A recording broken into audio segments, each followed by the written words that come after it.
فلو يا همنا أورو يا فرحنا بالخالق الرحمن من العلنا قل أورينا من بحرنا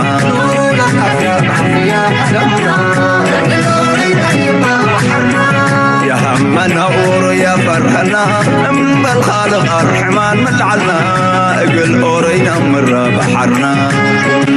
لا تقاموا تامن قبلها تتمسك بابي تعبورك وتهمم لا تقاموا تامن قبلها تتمسك بابي تعبورك وتهمم بدر هلا مدى كان أكون حيوت هلا ونن بدر هلا مدى كان أكون حيوت هلا ونن مالك تولدو ربع فارس قمش رسو يدنن حياة ديما إلى القامة ساد الكنن إلا بحرنا يتورد أماما يا الطبطة ترق اللي تشم سرايكم ديما من هلا إلا وهبت سراي حزو مكينا سرايكم إلا من هلا إلا وهبت سراي حزو مكينا اجالها تنبل عما شفر تبعت ونسفتنا اجالها تنبل عما شفر تبعت ونسفتنا اذا قلت عراف ياتا من عميتنا عصر حايس حرينا مهر قبو وكرامة عزاد اباي لورينا اسكتا قبلنا لالي وعمل يسكبنا تفدينا ولا كرنا كمسل شمال نقيس ينتهك قلنا ارتع وقينا شمال نقول بتحرينا يوم نحسنا دول تتورب رحتنا كل مرباطة سيفين حظي ومسين باب الدمنا وبروح سلالنا ومسين سلام تخطاتلتنا إذا channel كما يتخونوا تبوك تكونوا ناي وترو تمنيتان بحقناني ولو مو كم وترو العلا قداس نتجلو زينان حبريتان حزنا لكم دبخيلنا لنا كسام موداتنا إذا مدب مسانا حطون حدما بخبر نعدمكم نالو من مدب عمي قصفح بزح الأخلاق زلو ومدب يكون أبزبانا بزح مبالتات يزلو نخلو دما بعمقوات كنريون كندهسسون كلم مهارلون كنلب ملون زلنا نتبتات دما سلوزخونا يوم بار لايك مقبار شير مقبار كومنت مصحف أبالات نايزي channel بمخان دقفكم اتقبروا نامزقنا قد سالكم وكتحقزونا تسعرنا لما كدقفوا نتحساسب نابلكم مجمريا بزي أقداسي وانا ويزلو نتي نزاربو قداي متحازو كخونا الناس دخل بزي أسكن جمر قداي وانو علما ቀድሜ ከእናንተ ጋር እንደተወያየሁት የባህር በር ጥያቄን ማንሳት ማንሸራሸር ነውርነቱ አክትሟል። ከማንም ዓለም ጋር ስንነጋገር ትክክል ነው። በዓለም ላይ የእናንተን ያክል ቁጥር ኖሮት ትልቅ ሀገር ሆኖ የባህር አክሰስ የሌለው ሀገር የለም። ነገር ግን በንግግርና በውይይት በሰጥቶ መቀበል መርህ መሆን አለበት። زي زربازي أقدم عبيلو تزاربو كوينو نتز زاربو زلو بدحر مقارجة انتاي سرحو خمزلون مسو انتاي زتاعز نقرات كمزلون ما انما يرتراوي كستعلو لزلو يقلقل سبالو زكو زناي أجندا بحركو ساكت نمانا وراز قبر زلو أبي أحمد قلقل زبل تنتانا تطليو اوه كملوغن بدحر مقارجة ما قد جف أجندا يزلو أبسي أرسزي أستوعينا كنريا كنكلالنا قدامي مفتحنا يزخون الشجر نتشجر بعمقات مردايو نتشجر بتخكل انت عرفت ردي خايو فرق مفتح بس احكي الله خايز بحال لذيذ بإيرترا سلمنتاي انتاي قبرالو إيرترا صمدودي ويكالك بالكلو سلمنتاي يبلكم زلو نكر دوز أكل ماغنيتود كبد نايتك ما تزخل بدهو مسر داكات رايو إذا سلمنتاي كم زبل زلغو إذا ربازا قدم بالكم سمعكم من يركم يقوم أفتق بحرناتنا ناي مركب حتوسي بعلم درجات قبالنا نارقبي دما تزلو علم لخسي تمحبر سب علمسي نعلم لخاوي حقت حيسوم أفتق بحرنا رغبو بزحس لو زخونو يفك أدنا يبلو نو كم سلو زخونه يكونن سلمتا يدقفوا له حدا نتبتات كن رينا ولا كوز تجانا نتخونه قد بيزل لو نتاتي سمعوا بزي زيدا معاريب قدامي لتباو تاوتمو ኢትዮጵያ ወደ ቀይ ባህር መመለስዋ እርግጥ ሆኗል ሲል አስነብቧል። የኢትዮጵያ ባህር ኃይል ወደ ቀይ ባህር ተመልሶ መምጣቱ ሽብርተኝነትን ለማስቆም ያስችላልም ብሏል። ጋዜጣው በዕብራይስጥ ቋንቋ ባሰራጨው እትሙ ኢትዮጵያ ወደ ቀይ ባህር እንድትመለስ ሶስት ሀገራት ማለትም እስራኤል፣ አሜሪካና የተባበሩት አረብ ኤምሬቶች ድጋፍ እየሰጡ መሆኑን ተመላክቷል። የኢትዮጵያና የነዚህ ሀገራት ቅንጅት ሕጂ እዚ ኣብ ወገን እስራኤል ዝግበር ዘሎ ኣስተውዒልካ ምክትታል ከድልየ እዩ። ቀዳማይ ከም ባክግራውንድ እስራኤል መጀመርያ ኣይኮነን ኣብ ደገ ባሕሪ ናይ ኤርትራ ከተንባሃቆሉን ሕማቅ ሕልሚ ክትሓልመሉን መጀመርያ ኣይኮነን። ረዲኹም ኣለኹም ነዊሕ ዓመታት ዝቐፀለ ብድሕሪ መጋረጃ ዝግበር ዘሎ ዋላ እቲ ረጂም ቼንጅ ኣብ ኤርትራ ስትራቴጂክ ዲፖፑሌሽን ኩሉ እቲ ኣብ ግዜ ኦባማ ድዩ ኣብ ግዜ ካልኦት መራሕቲ ናይ ኣሜሪካ ዝግበር ዝነበረ ውሽጢ እንታእቲኻ ኣጀንዳ ናይ እስራኤል ነይሩ። ምክንያቱ እስራኤል ኩሉ ግዜ ናይ ምስፍሕፋሕ ሕልሚ ዘለዎ ሃገር እዩ። ንኣሜሪካ ድማ ንዕላማታት ናቱ ነቲ ሕቡዕ ዕላማታት ናቱ ብመንገዲ ኣሜሪካ ገይሩ እዩ ዘስልጦ። እዚ ኣሜሪካ በቲ ካልኩሌሽን ናይ እስራኤል ናብ ቀይ ባሕሪ ብገፊሑ ክሕዝብሉ ዝኽእሉ ኤርትራ ትበሃል ሃገር ንኢትዮጵያ ከም መጋበርያ ከም ወታደር ድዩ ከም ሓደ ባርያ ክንጥቀመሉ ንኽእል ኢና። ንኣሜሪካ ድማ ንፖለቲካውን ዲፕሎማስያውን ቁጠባውን ደገፍ ንምርካብ ክንጥቀመሉ ንኽእል ኢና። ኢትዮጵያ ከም ህዝቢ ማለት እዩ ነቲ ድማ ከም ፖለቲካን ቁጠባን ተጠቒምና ንኤርትራ ነቲ ህዝባ በቲና ሙሉእ ዓለም ፋሕ ከም ዝብል ገይርና እቲ ዘዝኸደ ድማ ከም ዘይምለስ ብምግባር ንኤርትራ ከምዚ ክንገብራ ንኽእል ኢና ዝብል ሓደ ሕልምናቶም ከም ዝነበረ ምግንዛብ የድሊ። ሕጂ እውን እንትኾነ ነዚ ናይ ኣብዪ ኣሕመድ ዝበሃል ዘሎ ናይ ኣፍ ደገ ባሕሪ ኢማራት እያ ትድግፎ። ኢማራት ኩሉ ግዜ ብድሕሪ መጋረጃ ደፋኢ ሓይልናታ ወይ እውን ንእስራኤል ስለ ዝሓዘት ራእዩ ዓንዳር ኣካይዳ ዝኸይድ ዘሎ ዓንዳር ኣካይዳ ይኸይድ ከም ዘሎ ድማ ከተሓሓዘልኩም እየ። ሕጂ እቲ ኣብ ደገ ባሕሪ ብፍላይ ኢትዮጵያ ኣብ ከመይ ኩነታት ከላ እዩ ነዚ ኣጀንዳ ናይ ባሕሪ ዝደፍእዎ ዘለው ስለምንታይ ብክንዲዚ ደረጃ ዝደፍእዎ ዘለው ኢልካ እንተሓቲትካ እቲ መልሲ ቀሊል እዩ። ኢትዮጵያ ብፍፁም ናይ ኣፍ ደገ ባሕሪ ሕልሚ የብላን ኣብዚ እዋን እዚ። ስለምንታይ ሕልሚ ክህልዎ ምኽእል እዩ። ኣብ ክውንነት ግን ኢትዮጵያ ክፈርስ ዝኽእል ናይ መዓልታት ሕቶ ጥራይ ተሪፍዎ ዘሎ ሃገር ኢና ንዛረብ ዘለና። እዚ ንምግናን ወይ እውን ነገራት ንምክፍፋእ ዝበሃል ዘሎ ዘረባ ከይመስለኩም ዋን ቱ ዋን ሓቅነት ዘለዎ ኢትዮጵያ ክፈርስ ዝኽእል ሃገር ምዃኑ ኩሉ ሰብ ይፈልጥ እዩ። ብድሕሪ መጋረጃ ነዚ ናይ ኣፍ ደገ ባሕሪ ዝደፍኦ ዘሎ ሓይሊ ብገንዘብ ብቁጠባ ኢማራት ዝበሃል ሃገር ክኾን ከሎ ፖለቲካዊ ዲፕሎማቲካዊ ሽፋንን ድፊኢትን ዝፈጥር ዘሎ ድማ እስራኤል ዝበሃል እዩ። ኣብ መንጎ እዞም ክልተ ሓይልታት ድማ ዶናልድ ትራምፕ ቀንቀነ ማእከላይ ምብራቅ መፅኡ ኣሎ ክንርኢና ዳርጋ ብዙሕ ክገብሮ ዝኽእል ነገር የለን። ስለዚ መኸተ ናይ ህዝቢ ኤርትራ ነቲ ሓጓፍ ናይ ኢትዮጵያ ብምጥቃም ነዚ ኢትዮጵያ ዝበሃል ሃገር ኣብ ጫፍ ናይ ሰንከልከል ዘሎ እዩ። ኤርትራ እትገብሮ ስጉምቲ ኩሉ ነዚ ሃገር እዚ ነዚ ስርዓት ናይ ኣቢ ብግዜ እንድሕሪ ሂብካዮ ሓደገኛ ክኸውን ዝኽእል ኣብዚኣ እዋን እዚኣ ግን ኣብ ጠልጠል ንዘሎ ክትገብሮ እትኽእል ዘበለ ኩሉ ቅቡል ክኸውን ይግባእ። ስለዚ ሰለስተ ሃገራት ኣሜሪካ ዝበሃል ብገልፂ ዘዛረበን ግን እስራኤልን ኢራንን እስራኤልን ኢማራትን ብወቅዒ ኣብዚ ጉዳይ እዚ ይሳተፉ ከም ዘለዎ እዩ ዝንገር። ስለዚ ብዙሓት መፅሄታት እውን ይጠቕስኦ ከም ዘለዋ እዩ ዝነግር ኣብዚ ሪፖርት እዚ ዋላ ፍርቂ ናቱ ዋላ 10% ሓቅነት ኣለዎ እንድሕር ኢልካ ኢትስ ሲሪየስ ዋላ 10% ኤርትራ ኣቃሊላ ክትሪኦ ትኽእል ኣይኮነን። ምክንያቱ ኩሎም ዞም ንሪኦም ዘለና ሓይልታት ኣብ ታሪክ ናይ ኤርትራ ቅድሚ ሕጂ 2-3-4-5 ግዜ ዝሰማዕናዮ ፊልምታት እዩ እዚ ንኢትዮጵያ ተጠቒምካ ብዙሓት አጀንዳታት በሓዱ ኮይኖም ንሓደ ዕላማ ንኤርትራ ንምዕላይ ክሰርሑ መጀመሪያም አይቀርም። ይህን ተከትሎም ጉዳዩ በበርካታ የአረቡ ዓለም ሰዎች መነጋገሪያ ሆኗል። አልአክባር የተሰኘው የሊባኖሱ ጋዜጣም የኢትዮጵያን ወደ ቀይ ባህር መመለስ አረጋግጧል። አልጀዚራ በአረብኛ ቋንቋ ባሰራጨው ጽሑፍ ደግሞ ኢትዮጵያ ቀይ ባህርን ከሁቲ ተጽዕኖ ልታላቅቅ ትችል። ተጽዕኖ ፈጣሪ ጋዜጣ ማዕሪብ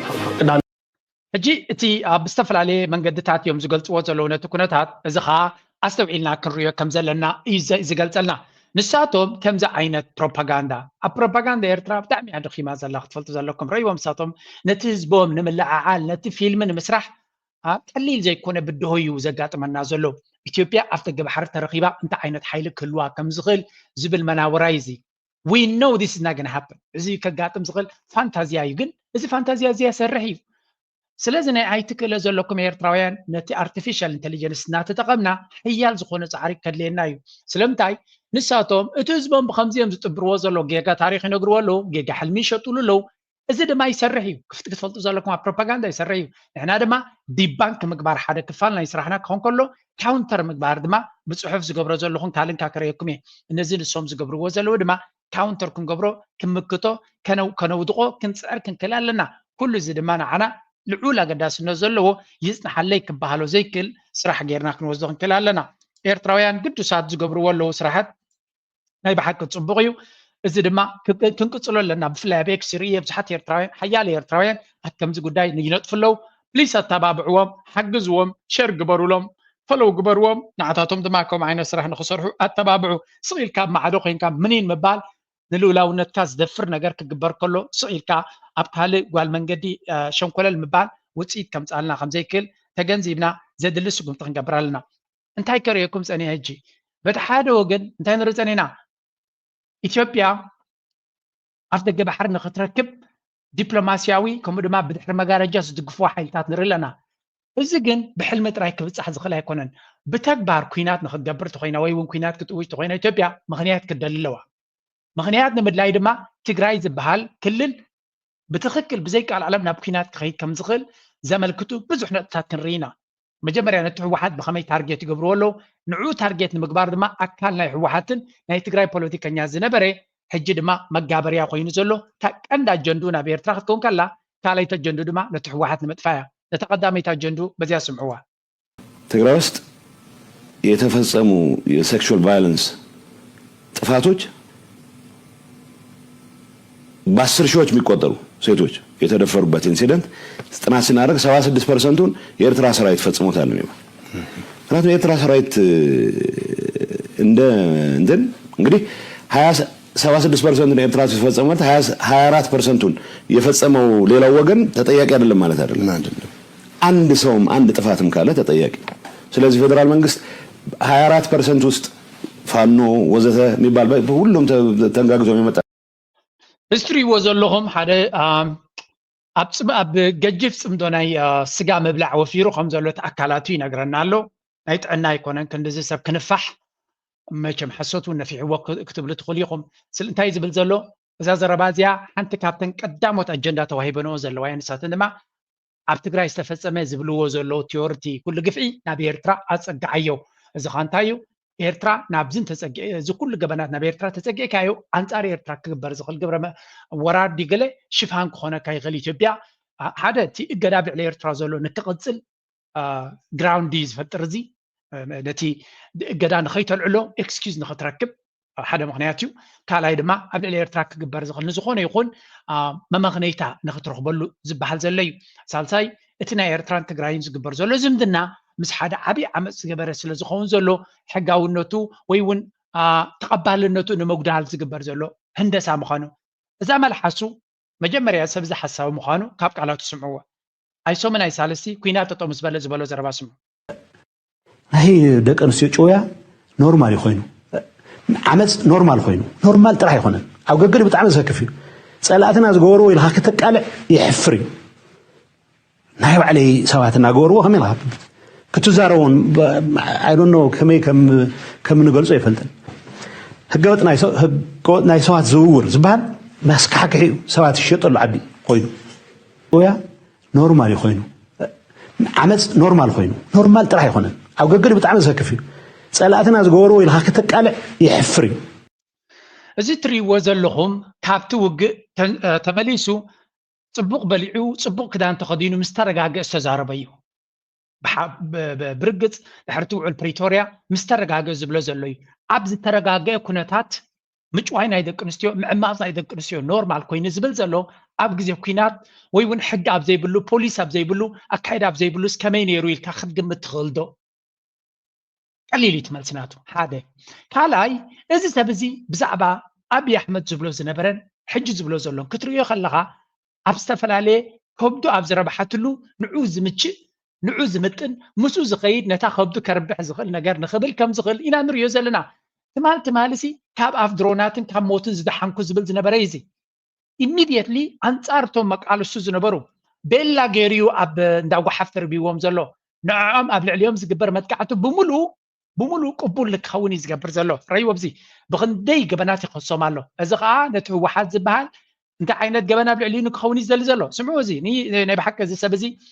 ዘገርም ዘስደምም ከም ዝኾነ ኢና ንሰምዕ ዘለና ካልእ ክስናቱ ዝስምዑ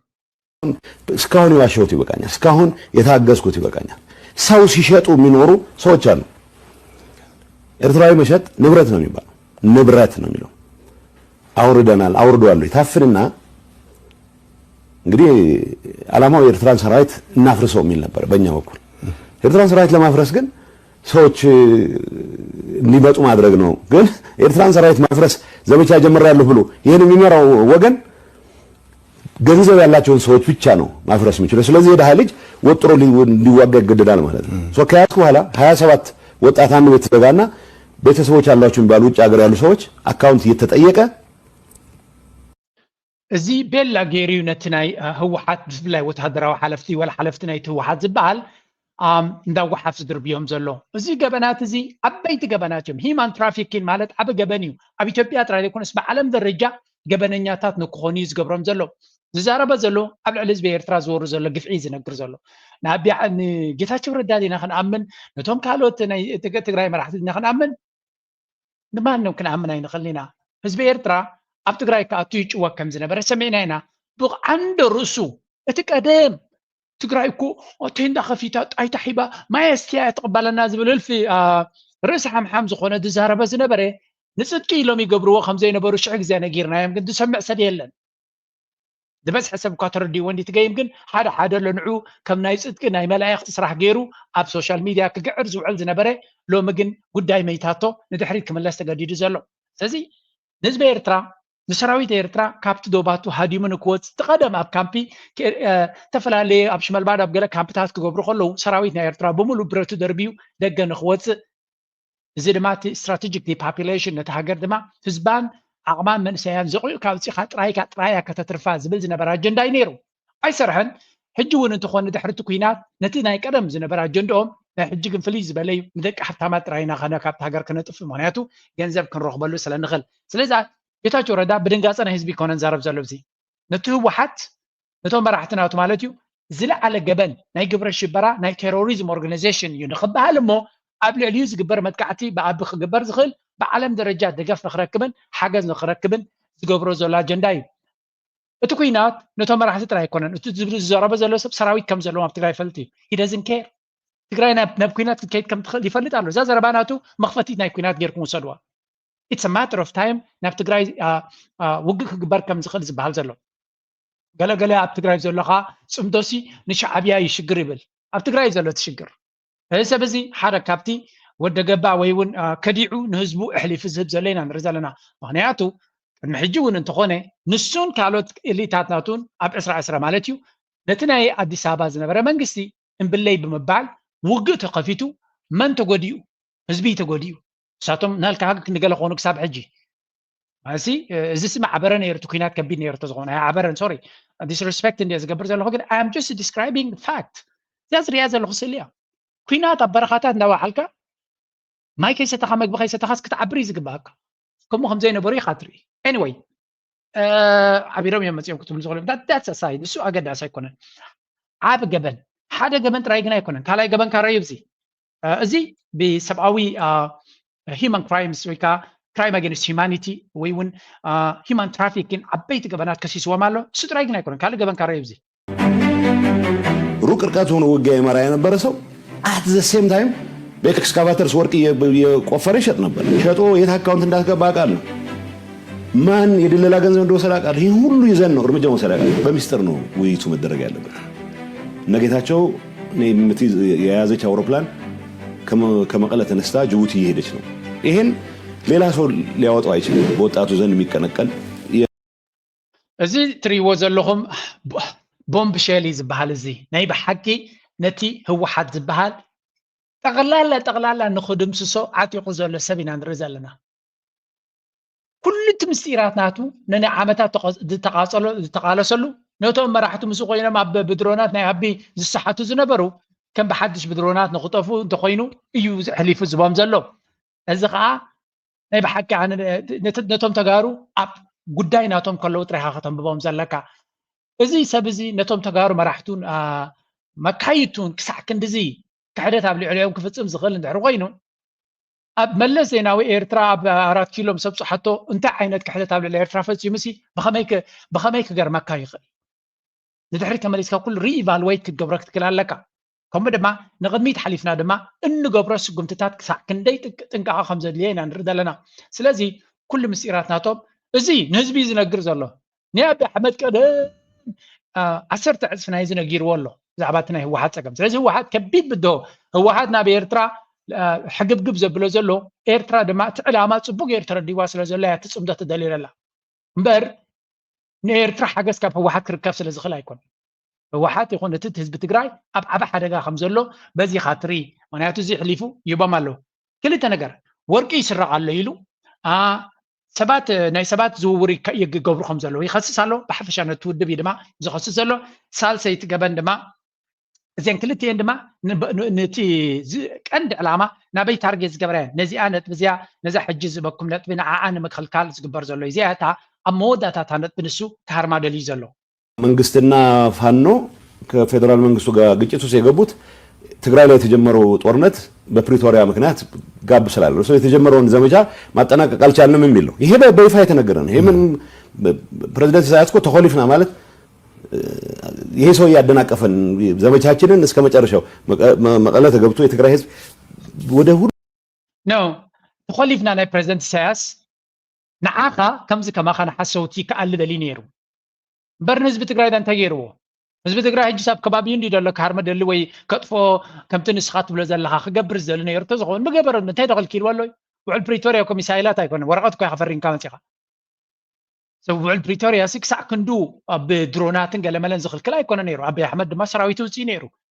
ነቲ ህዝብኻ ሻዕብያ ናይ ብሓቂ ኤርትራ ከተጥፍኦ ዕላማ ኣለዋ ንሱ ትሕልምናታ እንድሕር ኮይኑ እንታይ ተኸልኪልዎ ኣሎ ኣብይ ኣሕመድ ውዕል ፕሪቶሪያ ከብልን ሰራዊቱን ኣዲስ ኣበባ ክስዕቦን ሓንቲ እዩ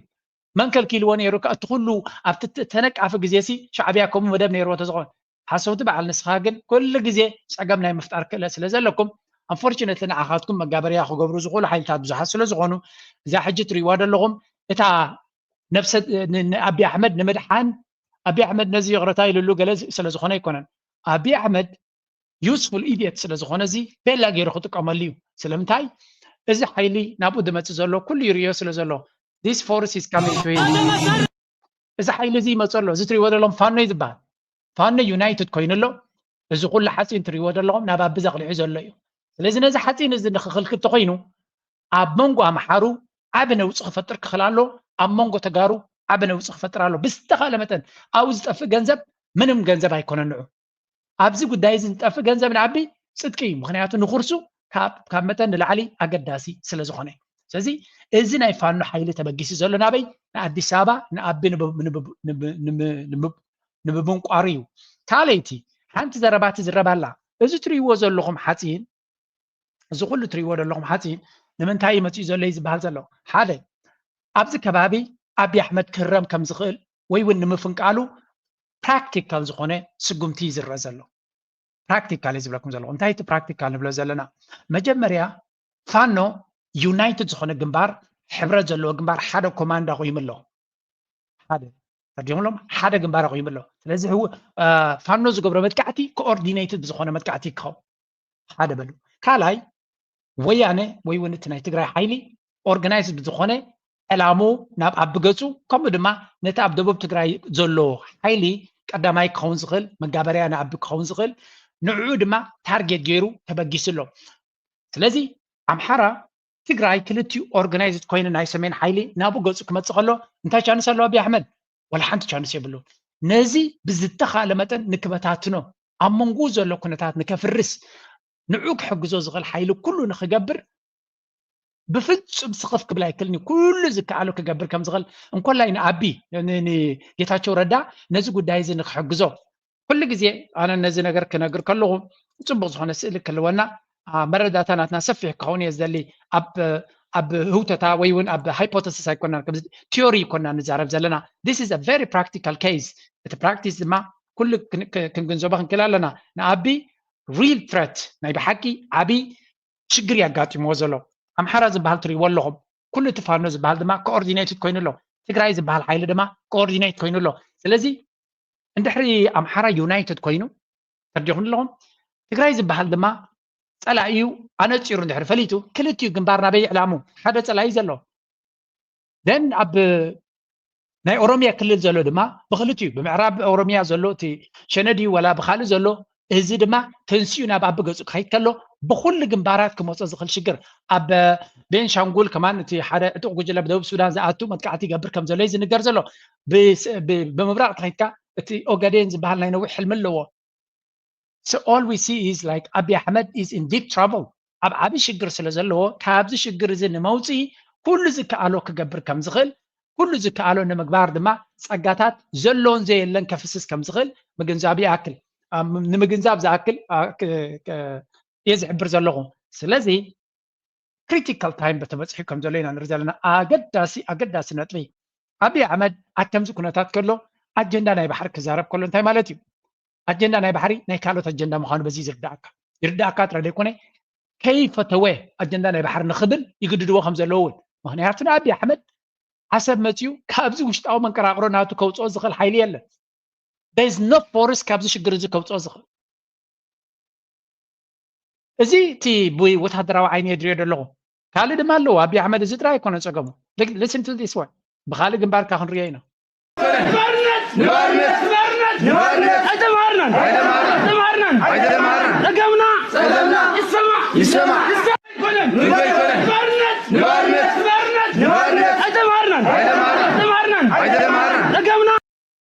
أبي أحمد كم تري ورد لهم قال أبي شجرة قاتي موزل لما نايزيوم نايت عنا سبات مالتي نايزياتهم كبيت زخونة بوليتيكا وحتى يكون زلوا أبي أحمد دما كتبرايكل تدحنايكل كهدمايكل حانت سقوم تنتاجرو دروت ميديا دما أبي بوازلوا مالتي أبي بسوتي زلوا نتوم مرحت نايزي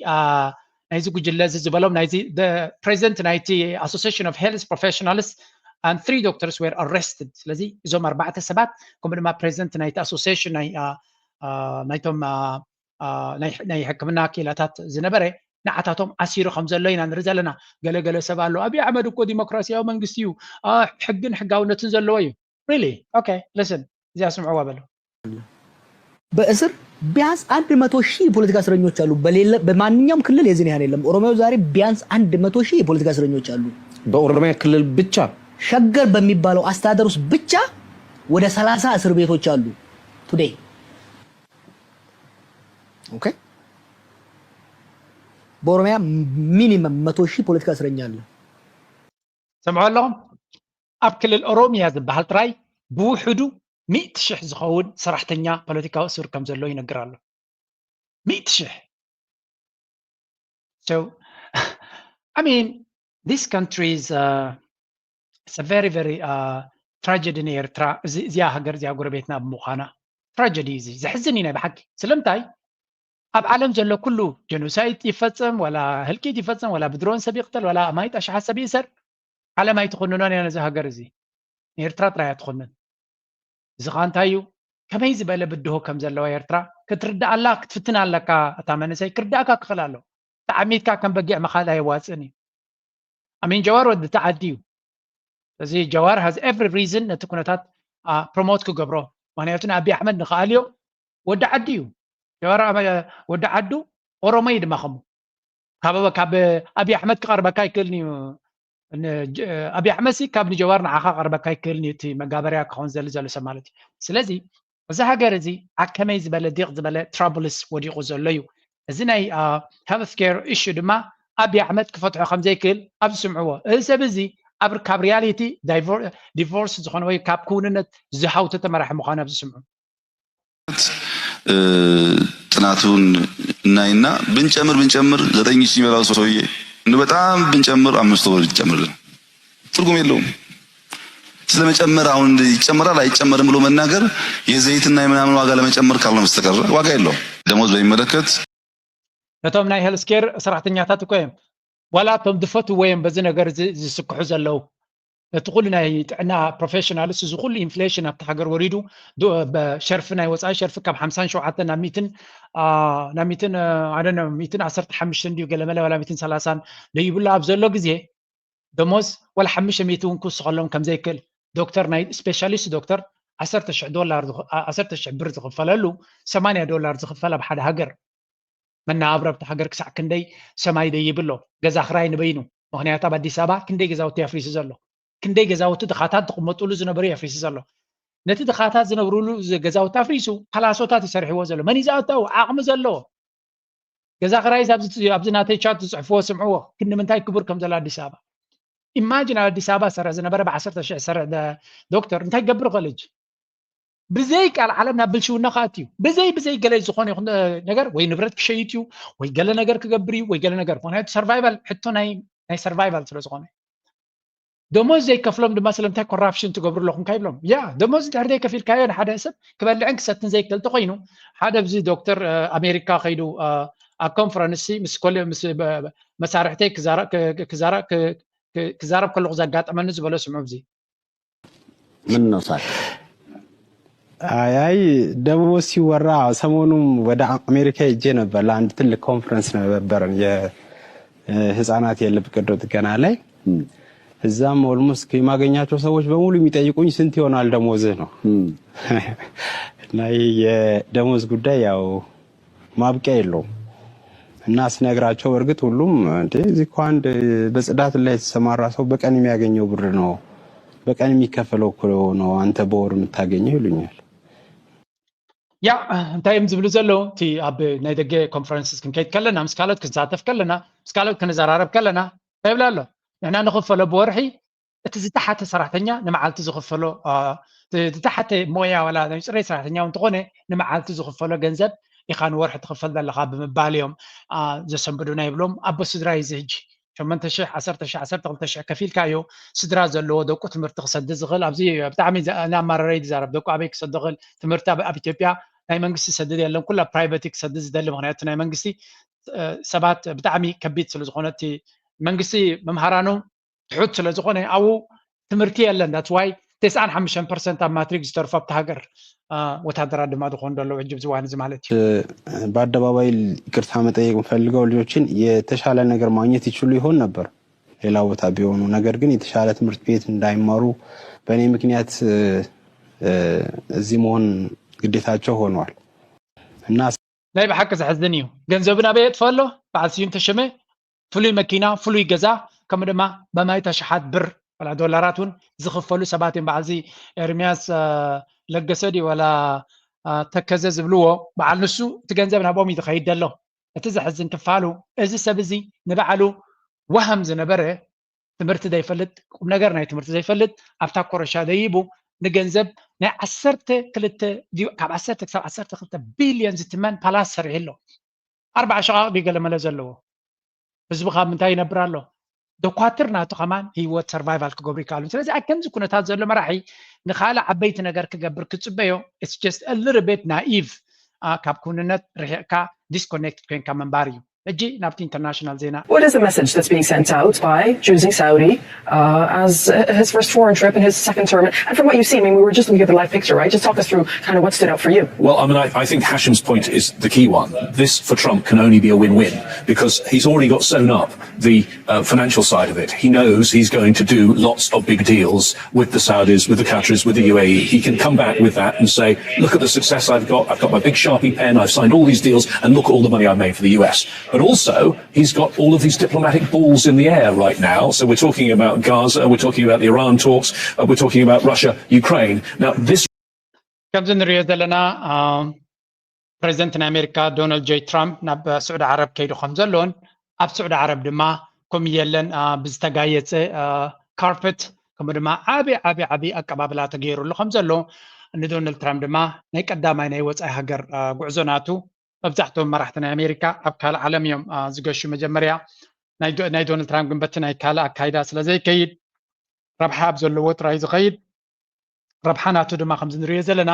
መዓ ዲልስ ናይ ቢዝነስ ዲልስ ከጋጥሞ ከም ዝኽእል ኢና ንርኢ ዘለና ሰው ናብ ስዑድ ዓረብ ምምፅኡ ቀዳመይቲ ጉዕዞ እግሪ ጉዕዞ ናቱ ካብቲ ኩሉ ናይ ወፃኢ ሃገራት ንስዑድ ዓረብ ምሕሳቡ ብዙሕ መክሰብ ብዙሕ ቢዝነስ ዲልስ ብዙሕ ናይ ወፃኢ ኢንቨስትመንት ናብ ኣሜሪካ ከምፅእ ከም ዝኽእልን ኣፅዋር ክሸይጥ ከም ዝኽእልን ኣብ ኣሜሪካ ድማ ምስቲ ናይ ታሪፍ ኢሉ ዘበገሶ ደገፍ ናቱ እና ታህሰየ ስለ ዝኸይድ ዘሎ ረኣዩ ክንደይ ገንዘብን ክንደይ ኢንቨስትመንትን የምፅእ ኣለኹ ብምባል ከርኢ ይኽእል እዩ ናብ ኤሮፓ ከይዱ ከምፅኦ ዝኽእል ነገር ስለዘየለ እዚ ንዑ ኣመን ኣገዳሲ እዩ ብግምጣሉ ስዑድ ዓረብ ይኹን ካልኦት ሃገራት ዓረብ እንታይ ኣጀንዳ ናተን ኣብዚ ክኸውን ድማ ክንርኢ ኢና ምክንያቱ ናይ ናፃ ምሳሕ ዝበሃል ስለዘየለ ስኢልካ ኣይኮነን ንሳቶም ከ እንታይ ስለ ዝደልዮም ክሳዕ ክንዲዚ ክገብርሉ ዝኽእሉ ስለምንታይ እዮም ክንዲዚ ገንዘብ ዝገብሩ ዘለው እስከ ንእሽተይ ክንትንክፎ ናተይ ትዕዘብቲ ክበኩም እየ ምሳት ተሓሒዘ ምክንያቱ ናይ ኢጎ ጉዳይ እውን ስለ ዘሎ ኣብዚ ናይ ኣንነት ጉዳይ እውን region has become the center of diplomacy for all of those things, and I think he's hoping that he can go further than just those trade deals, that he can get some progress on some of those. Already we have the captive in Gaza who was released in recent hours, the US Israeli captive released even though Israel was not really involved in that, and Netanyahu maintained that it had to happen under fire, which I don't think is something that Mr. Witkoff, Trump's envoy, will have liked. So I think from the US side a win-win, and from the Saudi side I think it's worth looking at the fact that Mohammed bin Salman, the Crown Prince, remember he's not the ruler of Saudi Arabia yet, his father the king still is, but he is كل ዝንሪዮ ዘለና እንታይ እዮም ዝብሉ ዘለዉ ነፍሲ ወከፍ ሰብ ረብሓ ኣለዎ ብመንገዲ ዶናልድ ትራምፕ ብቁጠባ ጥራይ ዘይኮነ ናይ ኢንቨስትመንት ጥራይ ዘይኮነስ ወላ ፖለቲካዊ ብፍላይ እቲ ማእከላይ ምብራቅ ዝበሃል ኣመና ኣገዳሲ ጉዕዞ ከም ዝኾነን ኣብዚ ዘይዛረብሉ ድማ ናይ ስዑድ ዓረብ ንኣሜሪካ ኣመና ኣገዳሲት እያ ምክንያቱ ዶላር ፔትሮ ዶላር እዩ ዝበሃል ፔትሮ ዶላር ማለት ነዳዲ ብዶላር ጥራይ ክሽየጥ ስለ ዘለዎ እዩ ስዑድ ድማ ገለ ካብቶም ዝዓበየ ነዳዲ ዕቁር ሃብቲ ዘለዋን ትሸይጥ ሃገርን ስለ ዝኾነት ንስዑድያ ከይሓስካ ናይ ዶላር ሱፕሪማሲ ወይ እውን ናይ ሪዘርቭ ካረንሲ ክኾነልካ ኣይክእልን እዩ ስለዚ ስዑድያ ኩሉ ግዜ ክትተሓዝ ዘለዋ እያ ናብ ስዑድያ ገጽካ ምኻድ ድማ ቅድሚኡ ዝነበረ ጆ ባይደን ምስ ጽቡቕ ስለ ዘይነበረ ምስ ናይ ስዑድያ ወረሳ ዓራት መሐመድ ቢን ሰልማን ነዚ ብምቕያር ንሱ ትባዕሉ እቲ ናይ ስዑድያ ንጉስ ናቱ ኣቃውማ ማእከላይ ምብራቅ ጥራይ ዘይኮነስ ኣብ ውሽጢ ዓዱ ንዘለዎ ናይ ኢንቨስትመንት ሕልሚ ንዘለዎ ከምኡ እውን ንስዑድያ ናይ ኢንቨስትመንት ሰንተር ናይ ቁጠባ ሰንተር ንክትከውን ዝደልያ ዘሎ ናይ ኣሜሪካ ሴኩሪቲ ጋራንቲ ኣሜሪካ ኣብቲ ዞባ ዘለዋ ፅልዋ ናይ ሰላም ንክኸውን ነቲ ሰላምን ርግኣትን ድማ ክትሰርሕ እውን ድሌት ስለ ዘለዎ ኣሜሪካ ኢንቮልቭ ምግባር ምስ ኣሜሪካ ኣገዳስነት ኣለዎ ብምባል እዚ ንሪኦ ዘለና ብግምጣሉ ኣብ ጉዳይ ናይ እስራኤል ኣብ ጉዳይ ናይ ጋዛ ኣብ ጉዳይ ናይ ፖለቲካዊ ኩነታት ናይቲ ዞባ እውን እንተኾነ ብኢድ ኣዙር ኣብቲ ጉዳይ እቲ ክዘራረቡ ምዃኖምን እቲ ቶፒክ ኣብዚ እውን ክሳለጥ ከም ዝኽእልን ድሮ ዶናልድ ትራምፕ ናብ ዝናመፀ ከሎ ሓደ ኣገዳሲ ብሓማስ ተታሒዙ ዝነበረ እስራኤላዊ ፈለስጢን ኣሜሪካዊ ከም ዝተፈትሐን ዋላ ናይ እስራኤል ተሳትፎ እንተዘይነበረ እዚ እውን ኣካል ናይቲ በዓል ቀጠር ይኹን ኢማራት ዋላ ስዑድ ዝገብርዎ ዘለዉ ኢንዳይሬክት ፅልዋ ክኸውን ከም ዝኽእልን ብኮታስ እንታይና ንርኢ ዘለና ስዑድ ዓረብ ዓብ ኣገዳስነት ዘለዋ ሃገር እያ ፕሬዚደንት ዶናልድ ትራምፕ ናብኡ ምምፅኡ ድማ ነቲ ናቶም ኣጀንዳ ነቲ ናቶም ሕልሚ ኣብ ምትግባር ዓብ ግደ ክህልዎ ከም ዝኽእል ስዑድ ዓረብ ድማ ብግሉ ዶናልድ ትራምፕ ድማ ብግሉ ብዙሕ ኢንቨስትመንታት ዕድል ኣለዎ ስለዚ ብኩሉ መዳይ ክትሪኦ ከለካ እዚ ጉዳይ እዚ ኣገዳሲ ክኸውን እዩ ስዑድ ዓረብ ሓንቲ ካብተን ቀረባ መሻርክትና ከም ምዃና መጠን ብዛዕባ ጉዳይ ናይ ኤርትራ ክደፍእሉ እዮም ክንብል ኣይንኽእል ኢና ግን ስዑድ ዓረብ ምስ ኣሜሪካ ፅቡቅ ዝምድና ምህላውን ኣገዳስነት ክህልዎ ይኽእል እዩ ኣፍኮርስ እተን ካልኦት ሃገራት እውን ከምኡ ዓይነት ፅልዋ ስለ ዘለወን ሙሉእ ብሙሉእ ኣብኣ ተኪርካ ከተዛረበሉ ትኽእል ነጥብሎ ኢልካ እውን መዛረቢ ነጥብስ ኣይኮነን ካልእ እዚ እናሃለዎ ከሎ ሓንቲ ኣገዳሲት ነጥቢ ግን ትኸይድ ኣላ ኣብቲ ቦታ እቲ ንፖለቲካ ናይ ኣሜሪካ ድማ ዶሚኔት ጌራ ዘላ ነጥቢ እያ ታያሳኸ Tonight, as President Trump begins his 3-day visit to the Middle East, he says he's preparing to accept a super luxury jumbo jet from the royal family of Qatar to use as the new Air Force One. I think it's a great gesture from Qatar. I appreciate it very much. I would never be one to turn down that kind of an offer. I mean, I could be a stupid person and say, no, we don't want a free, very expensive airplane. كم تريد لهم نزاع نفاريت قطر كم هي كبوه ل 400 مليون زواجا كبوه كم زغلون الزد ما أب أمريكا كم حدا جنيا نبل شونا نتبكر كم زغلون يزن جرزلو دونالد ترامب نزل كم يجري يقبله دما نبوليتيكا أمريكا هم في شو تي ولو دونالد ترامب زي نبورا كايدا نخجبر زحفرن زسكفن مراح كم زي كونن إذن حدا كابتي أبتارك أمريكا أقاتيهم زي فلتيو نبريزنت أمريكا زقوا عزلا نفاريت كم هي بكتبة تخينكا سلمتاي خد زبوزلو تازلا نفاريت اير فورس 1 تبال أريجا 4 مدي أقلاب سيرفيس أناتيا بتكاتنا هذا ما كتسرح جزية سلد وسده تي كامبانيك كودا أصل زي كاله نجزيو قطر 400 مليون لوز واقع نفاريت بتستاندردنا أمريكا استدعوا وتجيرهم كبوهم زغلون انتقونه تكو زوهاب زلو نجر نتي سكيورتنا أمريكا أبي بريتش كهون كم زغلن إذا تقبلنا كله خم زي بلون كله كم زي كلن ني أمريكا تبغى يبدما بكونغرس ون تقبلنا تركب كم زلون أبى زاربنا بغين اللون دونالد ترامب ناي دراما ما راح يصير زغونه هذا كابتي زغل زلو دراما يزدما. Former Intel officials telling NBC News such a gift could pose massive spying risks, citing gifts from foreign governments that have been bugged with listening devices in the past. I think it's an unbelievably risky scenario to have a president fly in an aircraft that wasn't hand-built by a company in the U.S. overseen by the Secret Service or other government agencies. At a news conference Monday, President Trump justified his decision by criticizing Boeing's delays in delivering a new Air Force One. We're very disappointed that it's taking Boeing so long to build a new Air Force One. You know, we have an Air Force One that's 40 years old. Boeing did not return NBC's request for comment. The company produced the current Air Force One. It is a highly customized Boeing. كم نريد زلنا أمريكا كابتالوت هجرات كتلمنينا نريد زلنا كم هي بيبولو دونالد ترامب كم حجون انتقونه بزعكم عينة يابات نوعون السدرون بيتسبو كبوهم ترايم يم بفلا هجرات عرب بوليتيكا وجندوم نمسلات ويوناتهم سلوا نقدميت نمدفع أمريكا بستفل عليه من قد بجنزب جزء أمم زلوا البوليتيكا نهاد أمريكا أب أمريكا كم زعينة البوليتيكا نهاد جنزب مهاب كاليش ميزلوا لوبي بلو لوبي مالت سعودية ديو إمارات ديو قطر ديو معت جنزب أبتي واشنطن زلو لوبيست سبحالو لو نتوما راح تدفلتوهم سلازي كاتا بانكوم جنزب هاي تولوم نبني اليوم ناي فاكيشن يشوفنوا لهم كمزي كونفرنس كتقبريهم من السعودية مصيلهم ناي ورحي أب جنة مثل بوتاك بتروحوا كمزي حلفوا يقبروهم اكسبيرينس كمزي قبري يقبروهم نقال اليوم كونفرنس كتزاربوا نعيلهم 3 مليون 3 مليون باكاونتهم يتولهم بلشو نايزي كم قبره ملصقه نتا اجندا نسوم زلي وزلو نابنت امارات معد ገንዘብ ኢንቨስት ገብራው ነታ በአፍሪካ ዝገብሮ ዘሎ ድማ ዓይንኹም ዓሚትኩም ኣይትዛረብሉ ብዛዕቡ ዝኾነ ነገር ኣይትግበሩ ብምባል ድማ ክሽፍኑ ወይ ይፍትኑ እዚ ኻ ኩሉ ግዜ እቲ አጀንዳ ናቶም ከምዚ ስለ ዝኾነ ገንዘብ ተለካ ኣብ አሜሪካ ዘሎ ፖለቲከኛ 200,000 ወላ 100,000 ኣብ ባንክ ዝነበሮ ድሕሪ 4 ዓመት 5 ዓመት ክወፅእ ከሎ ማልቲ ሚሊዮነር ኮይኑ ይዝወፅ ደሞዝ ናቱ ውሱን እዩ ኣቨል ድወስደውን ውሱን እዩ ካበየም ጽወዝ ሚሊዮናት ተልካ ድማ ብልሽውና እዩ ኣብ አሜሪካ ስለ ዝኾነ ግን ቤት ፍርዲ ይቀርብን እዩ ተመሳሳለ በአፍሪካ ክኾን ከሎ ግን ብፍላይ ድማ ንሳቶም ዘይደልይዎ ሃገር ተኮይኑ ዋላ ወን 5 ሳንቲም ኣብ ባንኩ ከይረኣኻ ለይትን መዓልትን ብልሽውና ኣለውና በልካ አንጻሩ ክትዝምርን ክትደርፍን ትውዕል እዚ ድማ ኩሉ ኣካል ናይቲ ምዕራባዊ ኣካይዳ እዩ እዚ ንሪኦ ዘለና ድሕሪ ስዑድያ ናበይ ክኸይድ ምዃኑ እዩ ዝንገር ዘሎ እቲ መራሒ ድሕሪ ስዑድያ ናብ ኢማራት ከምኡውን ናብ ቀጠር ክኸይድ ምዃኑ እዩ ዝንገር ዘሎ እዚ ጉዕዞ እዚ ድማ ንዞባና ዓብይ ለውጢ ዘለዎ እዩ ምክንያቱ ብፍላይ እቲ ኢማራት ዝበሃል ከመይ ዝበለ ኩነታት ፀሚዱ ከም ዘሎ ረኣዩ እዚ Man has actually said it is taking a painful decision because the country depends on oil money to fund more than 90% of the country's budget. So now the Ministry of Petroleum in South Sudan has written a letter that we've seen to the Ministry of Energy and Petroleum in Sudan requesting the two companies that are responsible for one export of oil, that is a company known as ናይ ብሓቂ ዝሕዝን እዩ ዝትሪእዎ ዘለኹም እዚ ኣብ ፖርት ሱዳን ዝነበረ ነዳዲ ናይ ደቡብ ሱዳን ብመስኖታት ገይሩ ንደገ ኤክስፖርት ኮይኑ 900 መንግስቲ ባጀት ናቱ ድማ ናይ ደቡብ ሱዳን ማለት እዩ ካብዚ ሽያጥ ናይ ነዳዲ ዝረክብ ነይሩ ኢማራት ብድሮናት ጌራ ነዚ ወሊዓ ገዲፋቶ ለንቀነ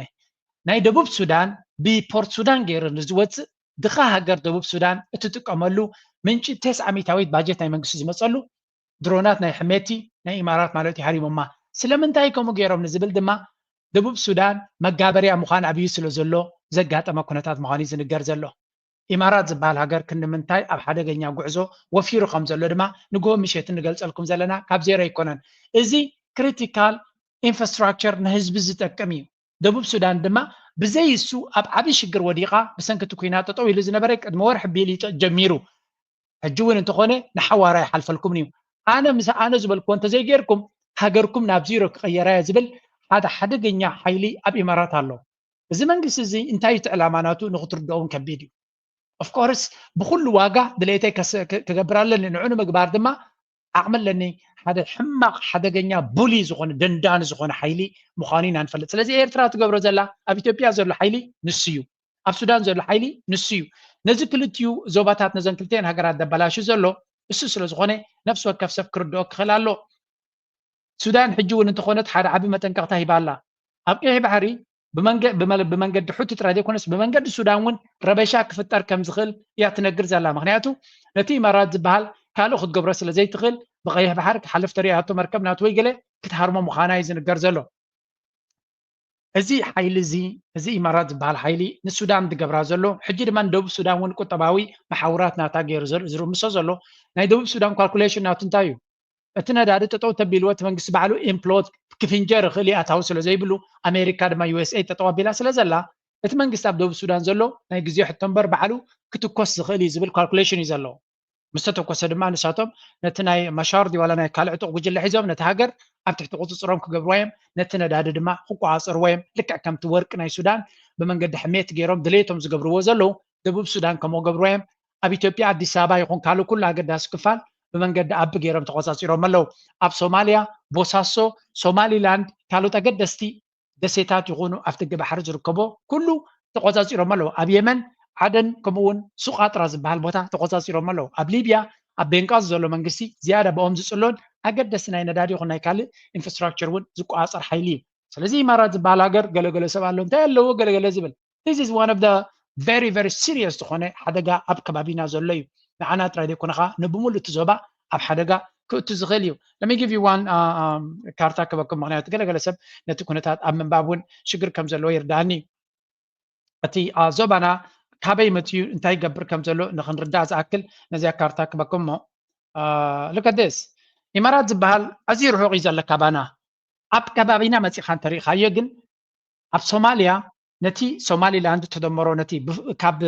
كاب جبت جميرو مس جبت تبعيسو سلازوص كاب جبت دب جميرو سومالي لاند مالتيو حساب جاف ناي سوماليا زلو puntlandን ሶማሊላንድን ክልቲኦም ኣገደስቲ ደሴታትን ኣብ ደገ ባሕርን ተቆፃፂሩ ኣሎ ሕጂ ድማ ኣብቲ በርበራ ዝበሃል ወደብ ዓብይ ናይ ኔቪ ናይ ሓይሊ ባሕሪ መደበር ኔቪ ባዛ ቤዝ ናቫል ቤዝ ሃኒፁ ከም ዘሎ ንመን ከካርዮ እዩ ንኣሜሪካ ዲ ከካርዮ ንእስራኤል ዲ ክቦይ ዝበሃል ዘሎ ኢትዮጵያ እውን ቦታ ክትረክብ ትኽእል ኢሎም ይግዕሩ ኣለዉ እዚ ብየመን እንተኸይድካ እውን ነቲ ጋልፍ ኦፍ ኣደን ዝበሃል ኣብቲ ኣደን ዝበሃል ቦታ ኣሎ ጥራይ ዘይኮነ ኣብቲ ሱቃጥራ ዝበሃል እውን ዓብ ቤዝ ኣለዎ ናብ ኢትዮጵያ ዘይተኣደነ ፅልዋ ከም ዘለዎ ኣብይ ኣሕመድ ኣቢዱ ከም ዝኾነ ኢና ንፈልጥ ሱዳን ደቡብ ሱዳን እቲ ደቡባዊ ክፋል ወይ ምዕራብ ናይ ሱዳን ሕሜት ዝቆፃፀሮ ዘሎ ብምሉእ ናቶም ቁፅፅር እዩ ንደቡብ ሱዳን ድማ ሕጂ ኣብ ሓደጋ ንፖርት ሱዳን ከይዱ ድማ ንሱዳን ገፁ ሓደጋ ይገብር ኣሎ ስለዚ ንኤርትራ ኢንዳይረክትሊ ብኩሉ መንገዲ ሓደጋ ክፈጥረላ ዝኽእል ምዃኑ ኢና ንርኢ ዘለና ነዚ ሓደጋ እዚ ንምምካድ ድማ ኤርትራ ኩሉ ዝከኣላ ናብቲ ውሽጢ ኢትዮጵያ ትኸዶ ዘላ ምክንያት መንገዲ በዛ ዓይኒ ክንርድኦ ክንፍትን ኣለና ፅምዶ ሕማቕ እዩ ፅምዶ ሓደገኛ እዩ እናበለ ዝእምነካ ዘሎ ካበይ ዝበገስ ሓደጋ እዩ እንታይ እቲ ሓደጋ ክርዳእካ ክኽእል ኣሎ ምክንያቱ ዘይርዳእካ ነገር እንድሕር ስኢልካ ትዛረብ ኣለኻ እዚ ኩነታት እዚ ሓደ መዓልቲ ንኤርትራ ዝለዓለ ዴንጀር ክፈጥረላ ዝኽእል ምዃኑ ክንግንዘብ ክንክል ኣለና ኩሉ ኤርትራ ትገብሮ ዘላ ነገር ድማ ኣስተውዒልና ክንሪኦ ክንክል ኣለና ዓብ ስእሊ ክንርዳእ ክንክል ኣለና ካብ ዜሮ ተበጊሶም ክንዲዚ ሪስክ ይወስዱ ኣለዉ ማለት ኣይኮነን ስለዚ ኣብ ሱዳን ኤርትራ ምትእትታው ትገብር ኣላ ምስ ትግራይ ፅምዶ ትገብር ኣላ ምስ ፋኖ ርክብ ትገብር ኣላ ክበሃል ከሎ እቲ ሓደጋ ዝመፀና ዘሎ ምንጭ ናቱ ሓደ ምዃኑ ንሱ ድማ ብካልኦት መገበርያታት ገይሩ ናባና ክለግብ ናብ ጥቃና ክመፅእ ስለ ዘይድለ ዘሎ እዩ ናብ ጥቃና ንኸይመፅእ ኩሉ ዝግበር ተበግሶታት ድማ ቅቡል እዩ ምክንያቱ ኣብ ከባቢና እንተለጊቡ ተኽሲ ናቱ ንኤርትራ ክዕኒ እዩ ወላ እውን መንግስቲ እንተዘይቀየረ ካልእ ፀገም ክፈጥር ይኽእል እዩ ኣብዚ ስምዕዎ እቲ ረጂም ቸንጅ ናብ ኤርትራ ኣቕኒዑ ዘሎ ከምዚ ብሕብእ ዘይኮነስ ብግልፂ ዝዝረብ ዘሎ እዩ ስልጠና እዮም ዝህብዎም ዘለው ነዚኣቶም ድማ ብርግፅ መን ከም ዝኸፍሎም ክትፈልጡ ኣለኩም to actually inform them. Now, it's not enough, and the worst thing you can do is simply say the human rights situation in Eritrea is atrocious and we need help, because that doesn't help anyone in Washington understand what they can do. The most effective thing the Eritrean community can do is go into congressional staff and go into the State Department with an actual plan, not an aspiration, not saying what you want, that you want the Americans to support democracy. But what you need to do is say the Eritrean diaspora. ትሪእዎ ዘለኹም እዚ ኩሉ ግዜ በቶም ሎቢስት ዝኽፈል ሰብ እዩ ምክንያቱ ናይ ከምኡ ዓይነት ስራሕ ነቶም ሎቢ ዝደልዩ ቦኦም ዝኽፈል ሰብ እዩ ረጂም ቸንጅ ንክትገብሩ ኣብ ኣሜሪካ ከይድኩም ሃገርኩም ሽጡ ውሃይ ዝብሎም ዘሎ ብሕፅር ዝበለ ኣብ ዓድና ዲሞክራሲ ደሊና ሂማን ራይትስ ደሊና ቋማዊ መንግስቲ ደሊና ኢልኩም ኣሜሪካ ግልፅ ክብለልኩም ኢልኩም ኣይትሕሰብዎ ኢሉ ኣሜሪካ እንታይ ክትረብሕ ኢላ ክትመፀኩም ኢልዎም እንታይ ክትረብሕ ኢላ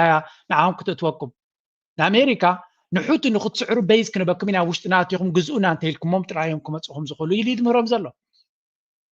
ኤግዛክትሊ ኮንፈረንስ ገይሩለን ቀነ ኣብቲ ኮንፈረንስ ኩላታ ንረጂም ቸንጅ ንዓመታት ዝፈተነት እሞ ደይሰለጣ ክሳብ ሕጂ ድማ ተራ ትስበ ዘላ ስልጣን ንክትሕዝ ሓደ መዓልቲ ብገለ መንገዲ ዓዲሞም ድዮም ደፊኦም ይእትውና ይኾኑ እዮም ኢሎም ኣብ ምንብሓቕ ዘለዉ ሰባት ኣብ ኮንፈረንስ ተሳቲፎም ከም ዝነበሩን ከምዚ ትሪእዎም ዘለኹም ኣብ ዋሽንግተን ዲሲ ዝተገበረ ኮንፈረንስ እዮም ዝብልዎ ዘለዉ ክንደይ ፀዓድሎ ትሪኦም ኣለኹ ሶሜኒ ኣብ ኤርትራ ዘሎ ኣጀንዳ ዓብ ኣጀንዳ ምዃኑ ክትፈልጡ ክትክእሉ ኣለኩም ዝቁፀሩ ኤርትራውያንን መዓት ዓድን መፅኦም ኣብ ዋሽንግተን ምናልባት ገለ ነዚ ናይ ዶናልድ ትራምፕ መንግስቲ ከመይ ጌርና ፀሊና ኣብ ናትና ኣጀንዳ ነውዕሎ ብምባል ዝግበር ዘሎ ፈተነ እዚ ሃቀና እዚ ኣብይ ኣሕመድ ምስ ጌታቸው ረዳ ኮይኖም ኣብ ኢትዮጵያ ዝገብርዎ ዘለው ድማ ነቲ ክግበር ዝኽእል ነገር ኩሉ መዳለዊ ወረውን ናብ ኩናት ክኸይድ ዝኽእል ኩነታት ተለውን ንዕኡ ከመይ ጌርካ ትጥቀመሉ መዳለዊ ኢና ንርኢ ዘለና ንመለስ ንስማዕዮ ንእሽተይ ምንታን ክርዳኣና is speaking with a single voice. We meant Eritrea in the future should be a democracy. We need to convince the Americans, especially during the Trump administration, which tends to want to wash its hands of problems anywhere in the world. Why is Eritrea important to the United States? And therefore, what you need to explain to everyone is there can be no peace in Yemen, no freedom of navigation in the Red Sea, no solution to instability in the Horn of Africa until and unless Eritrea is stable, secure, democratic on situations like this. أجنتاي زبل زلو ولا حنت زرباية بلون أبكي بحرز جبر زلو تسجم حوتز جبر زلو سي أبي إرترا ديمقراطية من قصة سبب زي كونك غير هيكلني زبل زلو هاو تروس بخمي كونكت تخون زلو أب يمن زجبر زلو حوت نحوت أب يمن كوين كم زجمت الكهيز غير انتهى لهم سيرترا زت حزب يمن زجبر زلو إرترا أفتق بحرة 6 كيلومتر زخون أفتق بحري سلام كوينو نبي إرترا تتجمع يخدو 5 زلو غير ومالو صرويا أفتق بحري بكل من قدي حيلو أتناغيرو نتابوتا دما أو حيسو زلو أفتق بحري حيزو لإرترا إذا أبي إرترا زلو منقسي لنافيجيشن نايك بحري تزبالت أسرح تسرح زلو እንታይ ዝብል ዘሎ መጋበርያ ክኸውን ዝኽእል መንግስቲ ንስኹም ዝበልኩም በዓልኩም በይዝ ጌርኩም ክዝውሮ ትኽእሉ መንግስቲ ንምባል ሓፊሩ እዩ ከምኡ ዝብሎም ዘሎ ብኻልእ ኣዘራርባ ጥቕሚ የብልኩምን እዩ ዝብሎም ዘሎ ኩሉ እቲ ቅድሚ ሕጂ ዝገበርኩሞ ትርጉም የብሉን እዩ ዝብሎም ዘሎ ወላ ነዚ ኢልኩም ከማን ተቐባልነት ክትረኽቡ ትኽእሉን ኢኹም ናበለይ ድማ ድምህር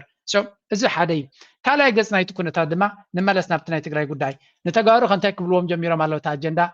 ስምዑ ኣብዚ ትግራይ ነፃ ሃገር ትሁን ምናምን በሉ መብታችሁ ስለሆነ ግን ከዛ ውጪ ያለ ተጋሩ ምንድነው የሚሆነው ማለት ከመድረሱ በፊት መነጋገር ስለሚያስፈልግ ዘሞመንት የውጪ ዜጋ ነው የሚሆኑት ይሄን ማወቅ አለባችሁ ግን ከዛ በኋላ ምን እንደሚሆነው በውጪ ዜግነት ነው የሚኖሩት ቢኮዝ የብሔር ጉዳይ ስለሆነ ማለት ነው ንተጋሩ ከንታይ ሊፈራረም አለ ዝባሻይ ትግራይ ሃገር ያ ክትብሉን ተጀሚርኩም ወጻተኛታት ይኹን ክትኮኑ ይብሎም ኣሎ ዋው ኣታ ከቢዳ ፈሊጥዎ ዝምስጢር it's crazy man ብዝኾነ maybe እቲ ሕቶ እንታይ ኢና ንብል ዘለና እቲ ኩነታት ወላ እውን ቶም ናይ ኣቢ ኣዳኸርቲ እቲ ተኽእሎ ይረኣዮም ከም ዘሎን እቲ ተኽእሎ ዘይተርፍ ምዃኑ ይረኣዮም ከም ዘሎ ኢና ንርኢ ዘለና እቲ ሕቶ ድማ ኣብዚ እዋን እዚ እቲ ናይ ናፃ ትግራይ ዝብል ሕልሚ ካብ ግዜ ናብ ግዜ እናፀንከረ እናበርትዐ ይመፅእ ከም ዘሎን ወላ ንኤርትራ ከም ሸይጣናዊት ሃገር ዝርእይዋ ዝነበሩ ኣክቲቪስትስ ብዛዕባ ኤርትራ ኣወንታዊ ኣመለኻኽታ ክገብሩ ጀሚሮም ኣለዉ ኢትዮጵያ ትግራይ ዝበሃል ሲ ድሕሪ እቲ ኩናት ኣብ ኢትዮጵያ ዘለዎም ኣመለኻኽታ ጠቕላላ ክቕየር ነይርዎ ይብሉ ኣሎ ዳዊት ስዩም ዝበሃል ሓደ ካብቶም ኣክቲቪስትስ ናይ ተጋሩ እዩ እንታይ ዝብል ዘሎ So it would be a historic error if eventual existential threat if Tigray and its TDF ally themselves with genocidal Ethiopia to wage war against Eritrea and its people. This must not be allowed to happen. ስለዚህ ተጋሩ ብፍጹም ኣብ ጎኒ ዓቢ ኮይኖም ኣብ ጎኒ ኢትዮጵያ ኮይኖም ኣንጻር ኤርትራ ዝግበር ኩናት ክድግፉ የብሎምን ምክንያቱ ንኤርትራ እንድሕር ክስዕር ኪሉ ንዓና ምሱ ክልክመና ምዃኑ እዩ ዝብል ዘሎ ኢሳያስ ከምኡ ድማ እቶም ምስኡ ዘለው ንሳቶም እዮም ህዝቢ ትግራይ በዲሎም መንበር ህዝቢ ኤርትራ ኣይኮነን ንህዝቢ ኤርትራ ምጥፋእ ድማ ንህዝቢ ኤርትራ ከዳኸም ዝኽእል ውግእ ካብ ኣዲስ ኣበባ ዝብገስ ድማ ንተጋሩ መጥፊእና እዩ ብምባል ይዛረብ this may be debated to many blah blah blah ገለገለ ክትብሉ ትኽእሉ እዮም Eritrea and meeting its people ንኤርትራ ከም ስትራቴጂክ ፈታዊትናን ደጋፊትናን እንተዘይጌርና እቲ ሕልሚ ናይ ትግራይ ዝበሃል ከም ሃገር ክቕበፅ ጥራይ ዘለዎ ስለዚህ ተጋሩ should view their future in a long-term perspective and strategically rather than engaging on what is incidental and transient. Tigray's interests should focus toward the north than to the south. If Ethiopia is not dead, by now for Tigrayans after all the catastrophe then we have a problem حلمنا ኢትዮጵያ አካልና ኢትዮጵያ ኮይና ከነብርና ዝብል ትሕርቱ ኩና ተደይመይቱ ኣብ ተጋሩ ኣብ ርእስና ሽግር ስለዘሎ ጥራዩ ስለዚ ንሰሜን እምበር ደቡብ ዘጠመት ምክንያት ክልወና የብሉን ዝብል ዘረባ ይወጻሉ በኻሊ መንገዲ ድማ ንራዮ ብኩሉ ገማጢልና ክንሪየና ገለ ካብቲ ናይ ጌታቸው ረዳ ዝበሎ ድማ ክንሪኢና ሪኦም ዘለው ምክረይ ንወዲ ወረደ እዩ ከም ዓሚ መስለክን ውሕጂ ወስደክን እዩ ኣብ ማዓንጣኻ ዘሎ ሰራዊትን ሕወሓትን ጀነራላት ኣብ ልዕላይ ኻዮም ዘለው ሰራዊት ትግራይ መሪሕነት ኣለዎ ሕወሓት መሪሕነት ተስተኻኺሉ እዩ ህዝቢ ትግራይ ፀላእቱ ኣምሪሩ ዝፀልአሉ ሰዓት እዩ ህዝብና ተባታቲኑ ንብዙሕ ዓመታት ዝተንከራተተሉ ካብዚ ጉዳይ እዚ ናይ ምውፃእ ኩነታት ይማቻቸው ስልጥን ዝኮረዩ ንባንዳታት ክትጥብር ከም ኩዕሶ ሜዳ ዝወደቀ ተፃዋቲ ኩሎም ረጊፆም ዝሓልፉ ረጊፆም ክኸዲዮም ታሪካ ከይተባላሹ ካባኻ ንፅበዮ ነገር እውን ከም ዘየለ ይርደአና ስለዝኾነ ንባዕልኻ ንኽትብል ወዲ ወረደ ምስ ጀነራላት ምስ መሪሕነት ሕወሓት ተዘራሪብካ ህዝብካ መልስ እቶም ተቃወምቲ ውድማት ነይሮም ከም ዘይነበሩ ጠፊኦም ስለ ዘለው ምስኣቶም ከይትዋረድ ምስኦም ትሙስሙስ ዘምፅኦ ነገር የለን እየ ዝብለካ ዘለኹ ነገራት ይቃየር እዮም ዘለው ምክረይ ንወዲ ወረደ እዩ ከም ዓሚ መስለክን ውሕጂ ወስደክን እዩ ከምዚ ንሪኦ ዘለና ናይ ትግራይ ጉዳይ ቨሪ ሴንሲቲቭ እናኾነ ናብ ብዝቐልጠፈ ፍጥነት ናብ ሓደገኛ ኩነታት ይኸይድ ኣሎ ኣብ ከምዚ ኩነታት ከለዩ ድማ እቲ ኣብ ወገን ካብ ጌታቸው ረዳ ዝመፀ መርዚ እቲ ዝዛረቦ ዘሎ ለትሰይ ገለ ካብ ዝቐረባ መቀናቅንቲ ከም ሓደ ናይ ማፍያ መንግስቲ ገይሩ ዝገልፆ ዘሎ ደብረፅዮን እዩ ደብረፅዮን ዝበሎ መንስማዕ ንሕና ሰላም ምስ ኩሉ እንደሊና ኢለና ምስ ኩሉ ምስ ፌደራል መንግስቲ ኣይወስምዕ ገይርና ኣለና ታስምዕ ፕሪቶሪያ ተተኽሶ ደው ኣቢላ ናብ ዝተማልአ ሰላም ክተስክርና ኢልና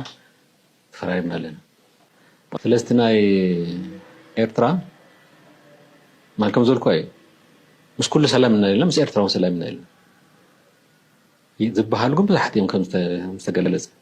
ስለዚ ኣነ ሓደ እቲ ሰላም ጎንፅስ ይትረፈና ዝሓለፈ ጎንፂ ነይሩ ንሱ ብኣግባቡ ይተኣለ ስርዓት ኣሎ ብስርዓት ክእለይ ንስኹም ዘለዎ ጌርና ሕዚ ግን ናብ ጎንፂ ይንእቱ ሕዚ ግን ሰላም ኢና ንደሊ ክንሓዊ ኢና ንደሊ እግርና ክንተክል ኢና ንደሊ ልዕሊ ኩሉ ግን ህዝብና ኮ ናብ ቦታ እተና ኢና ዘለና ናብ መረቦቱ ዘይተመለሰ ኢና ዘለና ኣብ ከምዚ ዓይነት ኩነታት ይትረፍ ምስ ሙሉእ ዓቕምኻ እውን ኩናት ኮይድለን እዚኣ ናብ ስጋኣት ክትቕየር ምንም ነገር የለን ደብረፅዮን ክሊን ሺት ብፅሪት መልሓስ ብፅፉፍ መንገዲ ኩሉ እቲ ንሳቶም ኣንፃሩን ኣንፃርታ ህወሓት ዝብልዎን ዘለውን ቤላ ገይሩ ይመሕተሚ ገይሩሎም እዛ ዘረባ እዚኣ ድማ ይሕሚማቶም ንዖም ደብረፅዮን ክፍክር ወይ እውን ዝኾነ ይኹን ናይ ኩናት ቀስቃሲ ቋንቋ ንኽጥቀም ይደልይዎ ነይሮም ንሱ ግን ብግምጣሉ እንታይ ይብሎም ኣሎ ምስ ፌደራል ውዑል ኣለና ንዑ ከነተግብር ኢና ንደሊ ምስ ካልኦት ሓይልታት ኣብ ዙርያና ዘለው ድማ ሰላም ኢና ንደሊ ህዝብና ከነሕዊ ተፈናቂሉ ዘሎ ህዝብና ክመልስ እዚ ስለ ዝብሉ ዘለው እቲ ሰላም ዝብል ቋንቋ ኣለርጂክ ስለ ዝኾነ ንጌታቸው ረዳ ብህፁፅ ናብ ሚድያ ዝሰደድዎ ካብዚ ይድብገስ ንዑ ስለ ዝፈለጠ ድማ ስምዕዎ ኣብዚ ዝብል ዘሎን ዘየለን ኩሉ ድሕሪት ተመሊሱ መዋረደ ዝኾነ ፖለቲከኛ ከም ዝርአ ይፈልጥና ያነ አንዳንዴ ያሳዝናል በጣም ጸረ ድሮን በጣም ያስቸግር ነበር ጸረ ድሮን ስለመግዛት ስንወያይ በአንድ ሰው ነው ሃንድል የሚያደርገው ይሄንን ቀብድ ከፍለናል የሆኑ ከውጭ የሚመጡ በአፋር በኩል የሚመጡ ድሮን ኤክስፐርቶች ኖ ኤክስፐርት ከእስራኤል ነው የሚመጡት ተብሎ ነው አንድ ደላላ ነው እንግዲህ ደብረጽዮን አሳምነውታል ማለት ነው ስለዚህ ቀብድ ከፍለናል 1.4 ሚሊዮን ይበል ወዘተ ይበል እና በአፋር በኩል ይገቡና ኮምፒውተራቸውን ይዘው ድሮን ሲመጣ መጣል የሚችል አሁን ይሄ ወይት ድንቆላ መሆን አለበት እኔ ድሮን ቴክኖሎጂ በሚመለከት ለማንበብ ጸረ ድሮን ማን ሞክራለሁ እንደዚህ አይነት ማጂክ የለም ግን ተከፍሏል የትግራይ ዲያስፖራ የሰበሰበው ገንዘብ ነው ሌላ ዝርዝር ራዲዮ ልግዛ ብሎ ተሰወራለ አውሮፕላን አከራያችኋለሁ ብሎ ቀብድ ወስዶ ተሰወራለ ክንድ ምንታይ ግሕምጥና ከም ዝነበረት ህወሓት ዝበሃል ክሳዕ ክንደይ ድኹም ኦርጋናይዜሽን ከም ዝኾነ ይዘዋርዶም ዘሎ ህዝቢ ይዘዋርድ ዘሎ ን30 ዓመት ወላ ልዕሊዩ ኣካል ናይቲ ፓርቲ ነይሩ እዚ ሰብ እዚ መን ክሓፍረሉ ከምዚ ገይሩ ምስጢሩ ደውፅእ ዘሎ ቦ ገይሮም ድዮም ስልጣን ክብዎ ዝሓስብ ዘሎ እዛ ዘረባ እዚኣ ድማ ደይመ ኢልካ ኣብ ልዕሊ ህወሓት ክግበር ዝኽእል መጥቃዕቲ ሌጂቲማይዝ ተቐባልነት ንክህልዎ በዚ ዝብሎ ዘሎ ክሲ ወሳሲኽካ ድማ ሓደ ካብቲ ናይ ነቲ ፓርቲ ክትእግዶ ንኽጠቕመካ እዩ ናይ ማፍያ ፓርቲዩ ኣብ ግብረ ሽበራዊ መጥቃዕታት ዝሳተፍ ኣብ ብልሽውና ናይ ሂማን ትራፊክን ናይ ካልእን ዘሎ እዩ ብምባል ነቲ ፓርቲ ንክስረዝ ዝግበር ዘሎ ንዑ ንምቅልጣፍ ነቲ ቦታ ናቱ ንሱ እታ እንኮነ ትግራይ ትውክል ፓርቲ ዓባይ ትበሃል ንሱ ክምስርታ መናተ ሓላፍን ክኸውን እቲ ሓደ እቲ ካልእ ድማ ኣብይ ኣሕመድ ኣኻኺባ ሓይሉ ናብ ትግራይ ገፁ ክገብሮ ዝኽእል መጥቃዕቲ እንተሎ እምበር ንሱ እኳ ህወሓት ተደመረ ፋኖ ምናልባት ብድሕሪ መጋረጃ ኤርትራ ግብፂ ዘዕጠቕዎም ናብኡ ገፁ ክመፁ ዝኽእሉ ልቡ ከጥፍእሉ ስለ ዝኽእሉ እዩ ከም ዝብል ዘሎ እዚ ንሱ ዝብሎ ዘሎ ባዕሉ እውን ገሊፅዎ እዩ እቲ ምስ ፋኖ ምስ ኤርትራ ምስ ህወሓት ክግበር ዝኽእል ዝምድና ብመሰረቱ ሰለስቲኦም ብፍላይ ፋኖን ኤርትራን ኣንጻር ኣቢ መርገፁ ከም ዘለዎም ይነግር ህወሓት ድማ ሕጂ ረብሓ ኣለዎ ምስኦም ክኸውን ሰለስቲኦም ኮይኖም ናብ ኢትዮጵያ ናብ ኣቢ ገፆም ከቕንዑ ከለዉ ድማ ኣቢ ፅንፅዋይ ክኸውን ከም ዝኽእል ይርኢ ኣሎ ስለዚ ንዓበጃኻ ትሕነኒ ዚ ዓይነቱ እዩ ዝገብር ዘሎ ከድሕኖ ድያ ድሕኖን እቲ ንዕኡ ነቲ ናቱ መልሓስ እናተቐበለ ዝዛረብ ዘሎ ሚድያ ናይ ትግራይ ድማ በቲ ሓደ ወገን ኣብ ጎኑ ኮይኑ ከጣቅዕ ክንርኢ ኢና በቲ ካልእ ድማ ካልእ ይፉ ልክዒቱ ዝገብርዎ ዘለዉ ፅምዶ ክነትርፈሉ ንኽእልና ክፀጋ እዩ ከም ፀጋ ዝሓስብ ሰብ ናይዚ ህዝቢ እዚ ፀላእ እዩ ብግልፂ ማለት እዩ ናይዚ ህዝቢ ሰላም ናይዚ ህዝቢ ቀፃልነት ዘይደሊ ሰብ ጥራሕ ይኸም ኢሉ ክዛረብ ዝኽእል እዚ ፅምዶ እዚ ልክዕ እዩ ወይ ውፅኢት ክህልዎ ወይ ፅቡቕ ረብሓ ክህልዎ ኢሉ ዝሓስብ ሰብ ወይ ረብሓ ክህሊ ሸፍቲ ፅምዶ ሃደምደም ዝብል ሰብ እንድሕር ሃልዩ ኮይኑ ዕሱብ እዩ ኣንጻር ናይ ህዝቢ ረብሓ ኣንጻር ናይ ህዝቢ ሰላም ናይ ህዝቢ ልምዓት ናይ ህዝቢ ቀፃልነት ናይ ህዝቢ ሕውነት ፀጠው ዝበለ ሰብ እዩ ማለት እዩ ትማል ድላ ይኹን ኣብ ናይ ለውጢ ካምፕ ነይረ ኣብ ናይ መንነት ካምፕ ነይረ ኣብ ናይ ልምዓት ካምፕ ነይረ ሓጎስ ገብረ ኣምላኽ ዝበሃል ካብ ማሕበር ኣሕዋተ ጋዝያን ማለት እዩ መድሲ ኣሸምባይ ንኢትዮጵያ እቲ ንሪኦ ዘለና ዕግርግር ብሕፅር ዝበለ ኣብዚ ሓደ ሰብ መሊሱሎም ነይሩ እቲ ዘሎ ድራማቲካል ዝኾነ ዘረባ ትርጉም የብሉ ከይተወረና ንትግራይ ንኤርትራን ከይተወርር ንዓሰሙን ብስጋኣት ኮይናቶም እያ ኣብይ ኣሕመድ እውን ኢትዮጵያ እውን ንዓና ንትግራይ ስግአት እያ ዝብል ሓሶት ፈጠራ እዩ ናይ ሓሶት ዛንታ እዩ ኣብይ ዓቕሚ የብሉን ንኢትዮጵያ ከይትፈርስ ከይትብተን ሒዝዋ ጨቢጡ ሒዝዋ ዘሎ ክስካብ ሕጂ ኢሳያስ እዩ ኢሳያስ ተዝኽፈት ኤርትራ ኣብ ኢሳያስ ካብ ስልጣን ተዝእለ ሶምና ይትፀንሕን እያ ኢትዮጵያ ሕጂ ኢሳያስ ንኢትዮጵያ ብትና እንተ ዝደልሲ እዚ ናይ ትግርኛ ናይ ትግራይ ዓቕሚ ተጠቒሙ ቀሊል ነይሩ ናይ ሰሙ ሕቶ እዩ ኢትዮጵያ ስየላን ብቐደሙ ኤኒዌይ እቲ ዘረባ እቲ ክበሃል ዝግብኦ እዚ እዩ መጀመርያ እቲ ህውተታ ናቶም ዋላ እቶም መንእሰያቶም እዮም ክነቅሑሉ ጀሚሮም ዘለዉ ሻዕብያስ መሬቱ ሒዙ ሰራዊቱ ሒዙ መሬት ትግራይ ሒዙ ገፊኡ ሒዙ ሰራዊት ሒዙ ከበድ እፅዋት ሒዙ ናይ ባሕሪ ሓይሊ ዱሮናት ሒዙ ብርሃነይ ካስ ሻዕብያ ጨኒቑ ዘሎ ይበሃል ኣለይ ጨኒቕና ዘለና ኣፅዋር የብልኪ ሰራዊት በኣምሓራ ተመንጢሉ ብዓብያ ስለ ዝጨነቆ ሻዕብያስ መሬቱ ሒዙ ሰራዊቱ ሒዙ እዚ ዘረባ እዚ ብተደጋጋሚ ኣብቲ ሚድያታት ናቶም ዝወፅእ ዘሎ እዩ እቲ ሓቂ ክውንነት ተጋሩ ክርድዎ ዘለዎ ድማ እዚ እዩ ኣነ ብዙሕ ኣይዛረብን እቲ ኣብ ዘዳራሽ ዘኒዮ መንፈስ ክሪኦ ከለኹ እንታይ ይጎል ዘሎ መስለኒ ክውንነት ኣብ ምርኣይ ንፅገም ዘለና ይመስለኒ ኩን ጭቡጥነት ሕዚ ኣብ ትግራይ እንታይ እዩ ዘሎ ብዝብል እንድሕር ተረዳዲና ኣብቶም ካልኦት መንገድታት ብዙሕ ፀገም ዘሎ ኣይመስለንን ብደንቢ ክንሪኦ ክንክእል ኣለና ናይ ትግራይ ኩነታት ህዚ ናይ ህልውና ሓደጋ እዩ ገጢምዋ ዘሎ እንተኢልካ ናይ ህልውና ጉዳይ ኢኻ ተውግዕ ብኸመይ እዩ ዝግለፅ ናይ ህልውና ሓደጋ ክበሃል ከሎ ብምብታምን ብምፍራስን ብምጥፋእን ዝግለፅ እዩ ወይ ክርክርና ክኸውን ዘሎ እዚ ኣብ ትግራይ የለን ይኸውን ዘሎ ትክርክር እዚ ክውን ኣይኮነን ስለዚ በዚ ደረጃ እዚ ዝግለፅ ፀገም ኣብ ትግራይ የለን ዝብል እንተልዩ መጀመርያ ክንውስሎ ዘለና እዚ ይመስለኒ ኣብዚ ምርዳእ እንድሕር ፈጢርና ናይ ህልውና ሓደጋ ዝገጠሙ ህዝቢ እንታይ ይገብር ከም ዝኽእል ፍሉጥ እዩ ማለት እዩ መጀመርያ እቲ ናይ ህልውና ሓደጋ ዝምንጩ ዘሎ ካብ መን እዩ ዘመንጭዎ ዘሎ ትግራዋይ ክጠፍእ ክብተን ዝገብር ዘሎ ሓይሊ መን እዩ ናብ ዝብል ትኸይድ ብናተይ ረዳድኣ ደጋጊምና እውን ከም ንገልፆ ንናይ ትግራይ ናይ ህልውና ሓደጋ ብጭቡጥ ሕዚ ሓደጋ ኮይኑ ዘሎ ሓይሊ ናይ ኦሮሞ ብልፅግና እዩ ኣብዚ እውን ንከላኸል ክልክልና በዚ ደረጃ እዚ ክኾን ኣለዎ ማለት እዩ ንምንታይ ይኹም ዝገብር ዘሎ እዚ ሓይሊ እዚ እታ ቀጣን ገመድ ተራኽበና ናይ ውዕል ፕሪቶርያ ወሲዩ ብካልአት ጫዳ ውዕላትን ሃልክታትን ክምረዝን ክሽፈንን እናገበረ ህዝቢ ትግራይ ኣብ ቀጻሊ ፀገም ክሽመም ዝገብር ዘሎ ሓይሊ እዩ ቀጻሊ ፀገም ክሽመም ዝገብር ዘሎ ሓይሊ እዩ እዚ ሓደ ክልተ ሰለስተ ኢልካ ምቁፃር ይከኣል ካሊእ እዚ ሓይሊ እዚ ኣብ ውሽጢ ኢትዮጵያ ዘሎ ፀገም እንተይፈትሐ ብፍላይ ከዓ ናይ ተጋሩ ፀገም እንተይፈትሐ ካሊእ ንጥፋእ ተጋሩ ዝኸውን ዓብዪ ፕሮጀክት ሒዙ ዝመፅእ ዘሎ ሓይሊ እዩ ስለዚ እዚ ሓይሊ እዚ ንጥፋእ ትግራይ ዝሰርሕ ዘሎ ሓይሊ እዩ ወይ ኣይኮነን ኣብ ዝብል ክንረዳዳእ ክንክእል ኣለና ኣብዚ እንተይሓስካ ሰብል ካብ ጫልዳታት ምውጋዕ ትርጉም ዘለዎ ይመስለንን ጭቡጥ ድነት እውን ስለዘይብሉ ንምንታይ ኢኹም ዝብል ዘለኹ ናይ ገገሌና ናይ ዋንነት ሕቶ ኤርትራ ናትና እያ ዘለዉ ናትና እዮም ዘየለና ንሕና መጀመርያ ኣብዚ ዘሎ ዘይድሓንካ ካብኡ ከመይ ጌርካ እዩ ስለዚ እዚ ንዓይ ፖለቲካል ኔድነስ እዩ ናይ ፖለቲካ ፕራግማቲዝም ዘይምቕባል እዩ ያ ከም ተደጋጋሚ ንብሎ ኣቶ ኣብርሃ ሓደ ካብቶም ተስፋ ዘለዎም ነዚ ኩነታት እዚ ዝምጥን ፖለቲከኛ ነዚ ኩነታት እዚ ንትግራይ ከሰጋግር ፅቡቅ ሓሳብን ኣብ ክውንነት ተመርኮሰ ካብ ህውተታ ወፃኢ ካብ ዕንደራን ፅላለን ወፃኢ ኣተሓሳስባ ዘሎ ብሱል ፖለቲካዊ ኣተሓሳስባ ዘሎ ሰብ እዩ ተስፋ ይገብር ኣብ ሓደጋ የውድቕዎ ምክንያቱ ሓደጋ ዝወደቆ ፖለቲካዊ እሊት ኣብ ትግራይ ስለ ዘሎ ንዑ ሓደጋ ኣይእትዎ ንኸውን እዚ ድማ ፅቡቅ ጌርና ከነሰብለሉ ኣለና ኣብዚያ እስከስምዕዎ እዛ ዘረባ እዚኣ ነትህሉ ኩነታት ናይ ትግራይ ፅቡቅ ትገልፀ እያ ዲሞክራሲ ሓደ ካብቲ ቀንዲ ፀረ ትግራይ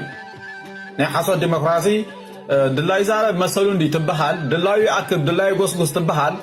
ንፀላእትኻ ኣብ ውሻጥኻ በትሪ ሂብካ ማዕረ ማዕረኻ ዕድል ምኸብ ማለት እዩ ፀላኢኻ ኣብ ገደናኻ ማዕረኻ 50 ሚእታዊት ዕድል ክረክብ የብሉን እዚ ፅላለይ እዚ ሓሳዊ ዲሞክራሲ ይበሃል ሓሳዊ ዲሞክራሲ ይበሃል ፀላኢኻ ኣብ ቦትኡ ኣብ መሬቱ 100 ሚእታዊት ናፅነት ኣለዎ 100 ሚእታዊት ዕድል ኣለዎ ኣንጻርካ ይሰብኽ ኣንጻርካ ይዳሎ ኣንጻርካ ይውድብ መሬቱ እዩ ፀላኢኻ ኣብ መሬትካ ኮይኑ መሳኻ ነቲ ዕድል 50 ዝማቐሎ እንተኮይኑ ግን እንታይ ክትበሃል ኢልካ ኢኻ 50 ዝበሃል ዕድል ሂብካ ፃድቕ ክትበሃል መላእክ ክትበሃል ዲሞክራሲያዊ ክትበሃል ኣይኮነን እንስሳ ደንቆሮ ከብቲ ስለ ዝኾንካ ኢኻ ሂብካ ስለዚ ሜዳ ናይ ህዝቢ ትግራይ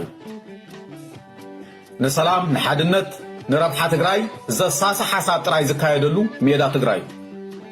ከተፅፍፎም ኣለካ ስዲ ኸይድ እንድሕር ፀኒሑ ኮይኑ ኣተሓሳስባ ትግራይ ንምእራሙ ከብደካ ክእል እዩ ስለዚ ኣብ ኢመርጀንሲ ሲቹዌሽን እናሃለኻ ካለኻ ፖለቲካዊ ዕንደራ ፖለቲካዊ ቀይዲ በተኽነት ነቲ ሕብረተሰብ ከምዚ ሕጂ ትግራይ ዘላቶ እቲ ህዝቢ ኣብ ሓደ ኩሉ ነገራቱ ገዲፉ ኣብ ሓደ ዕላማ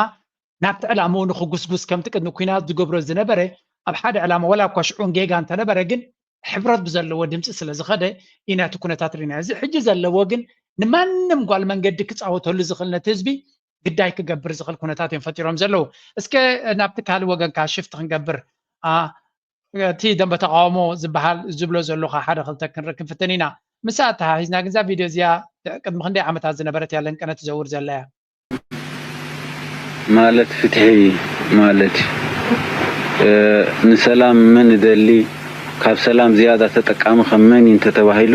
ህዝቢ ኤርትራ ይልዕል ኩሉ ንሰላም ከስተማቕር ሓንቀውታ ዘለዎ ህዝቢ እንተልዩ ድማ ቅድም ህዝቢ ኤርትራ ይስራዕ ሰላም ማለት ፍትሒ ማለት ንሰላም ምን ደሊ ካብ እዚ ቪድዮታት እዚ ለንቀነ ይወፅእ ኣሎ ኣይ ብሓቂ ዘገርም እዩ ብዛዕባ ኤርትራ ብዙሕ ሕፅረታት ናይ ሓበሬታ እንዲደለና ሓይሊ ባሕሪ ናይ ኤርትራ ቃውማናቱ ዘለዎ ብቅዓት ኦፍኮርስ ናይ ግድን ኣይኮነን ሰብ ክሪኦ ግን sometimes it's also important ኣብዚኣ እዛ ቪድዮ እዚኣ ለንቀነ ወፂኣ ዘላ እያ ናይ ብሓቂ እቲ ገለ ንእሽተይ ክፋል ናይቲ ሓይሊ ባሕሪ ናይ ኤርትራ እተርእሲ እያ እታ ቪድዮ ማለት እዩ but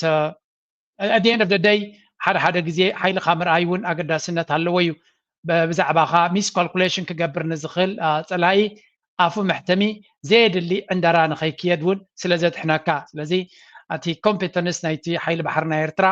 ዓቕሚ ዘለዎ ኣፅዋራት ዘለዎ መራኽብ ዘለዎ ክትርኢ ከለኻ it just gives you a peace of mind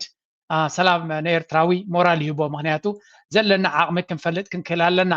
ናቕፋ ፕረስ እውን ሓደ ክልተ ወታደራዊ ጭዋዳ ናይ ኤርትራ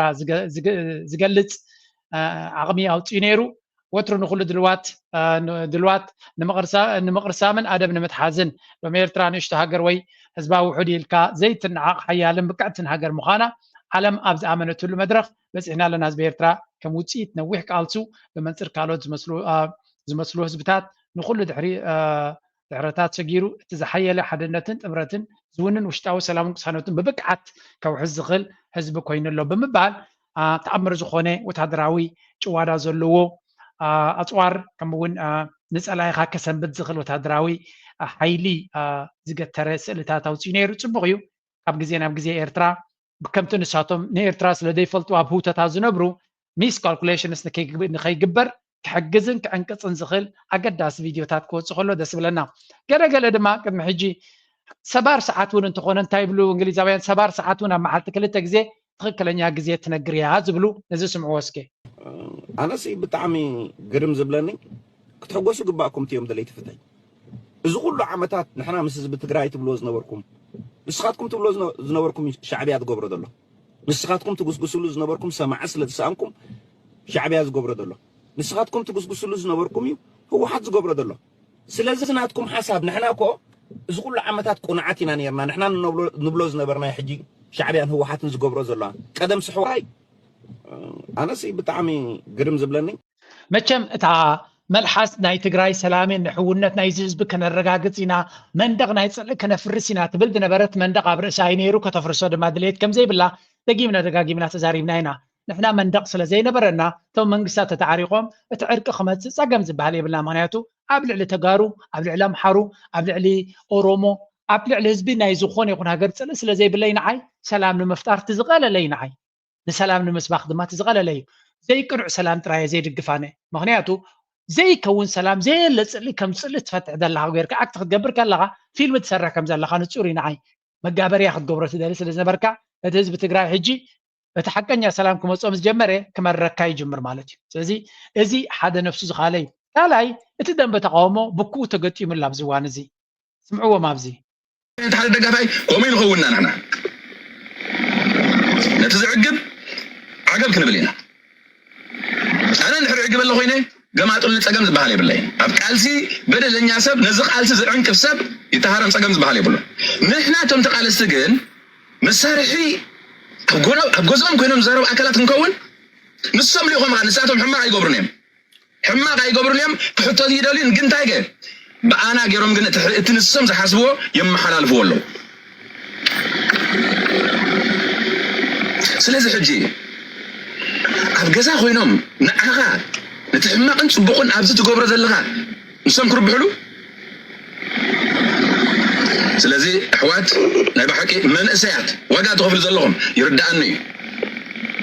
ምስ ብዙሓት ትራኸብ ኣነ ወረቓቕትኩም ፋሕ ኢልኩም ዘለኹም ሰባት ይፈልጥ እየ እዚ ጉዳይ እዚ ኣብ ከብድኹም ፀርኩም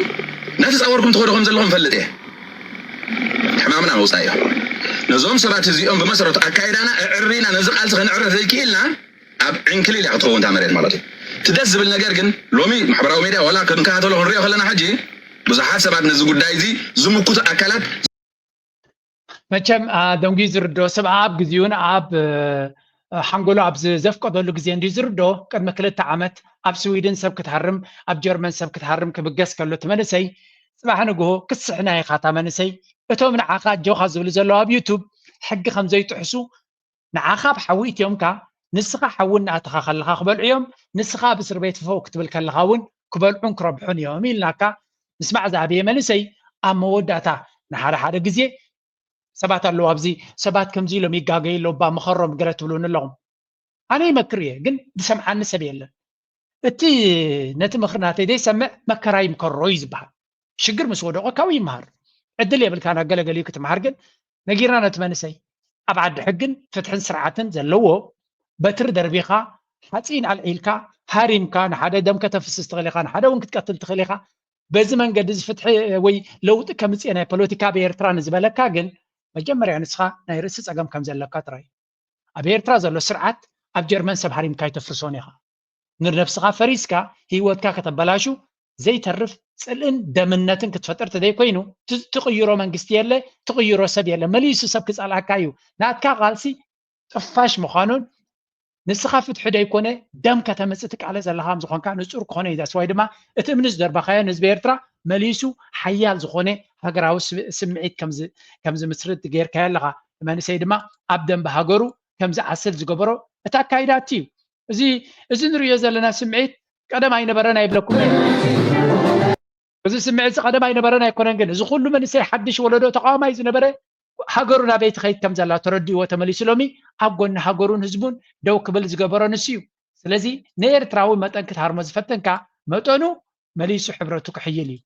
لكم لهم مثال دربيهم يهم اتي قيمتان اتقرحنتن اتاوشتنا زلو وهن قريفنا الرقاقينا مالت سكدحان سلام بحالالو سكدحان صمدو بحالالو بحنسا كنسرح انت بلنا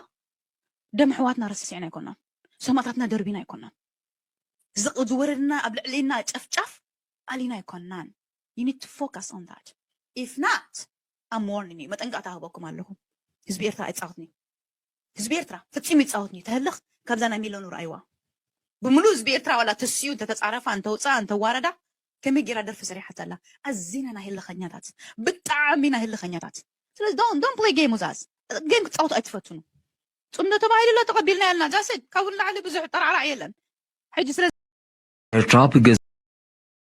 كم نفرح سمعنا ميلون እዚኣ ሓፍትና ናይ ብሓቂ ጅግና እንድያ ነቲ ኩነታት ፅቡቅ እዩ ማለት ኤርትራ ሰላም ዝደሊ ሰላም ረብሓ ስለ ዘለዎ ይምበር ካብ ዝኾነ ይኹን ፈሪሁ ወይ እውን ተዳሂሉ ከም ዘይኮነ መሊሳትሎም ኣላ ትክክለኛ ንእዋኑ ዝምጥን መልሲ እዩ ሓንቲ ብዚኣ ቪድዮ ክበኩም ደልየ ዘለኹ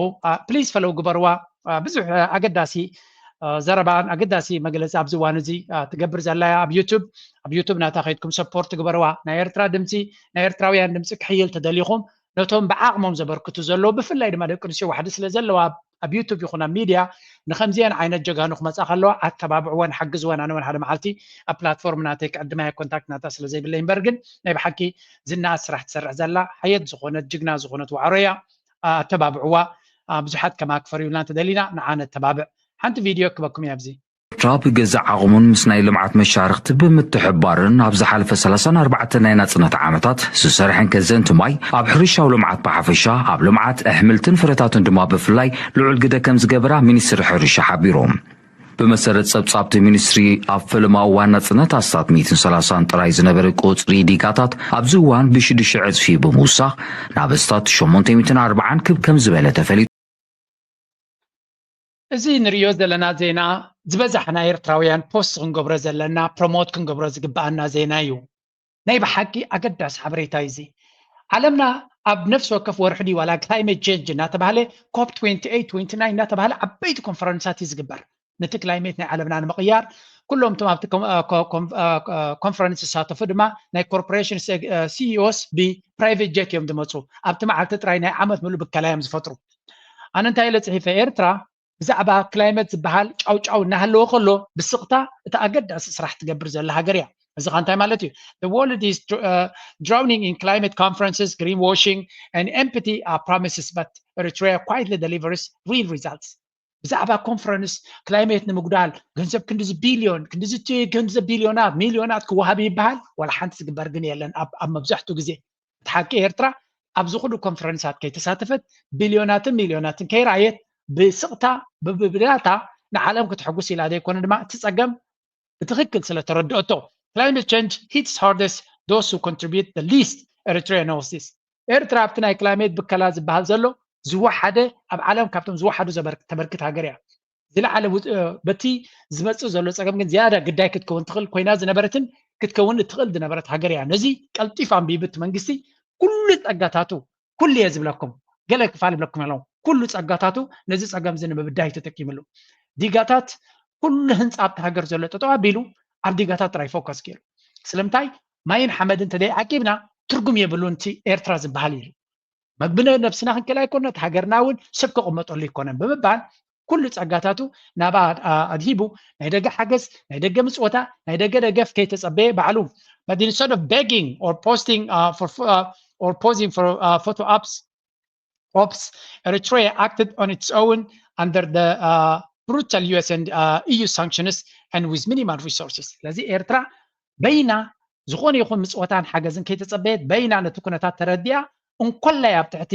ብግፍዐኛ ዝኾነ ዘይፍትሓዊ እገዳ ናይ ኣሜሪካን ኤውሮጳን ከላ ዝገበረቶ ረእዩ here's what Eritrea has done. ኤርትራ ዝገበረቶ ገለ ካብቲ ሓደ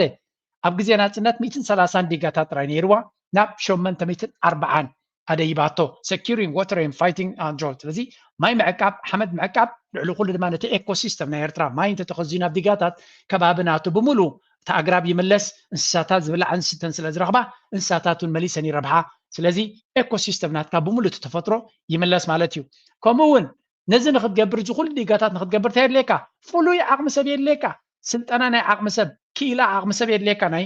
ማሽነሪ ይኹን ናይ ህንፃ ይኹን ናይ ካልእ ኩሉ ዝኻ trained homegrown youth to build these projects on limited budget and praised by the AFDB ስለዚ ኣብ ውሽጢ ዓዲ ነቲ ፕሮጀክት ብቅዓት ዘለዎ መንእሰያትን ሰብን ስለ ዘማዕበለት ብውሑድ ባጀት ዓበይቲ ፕሮጀክታት ክትገብር ክኢላ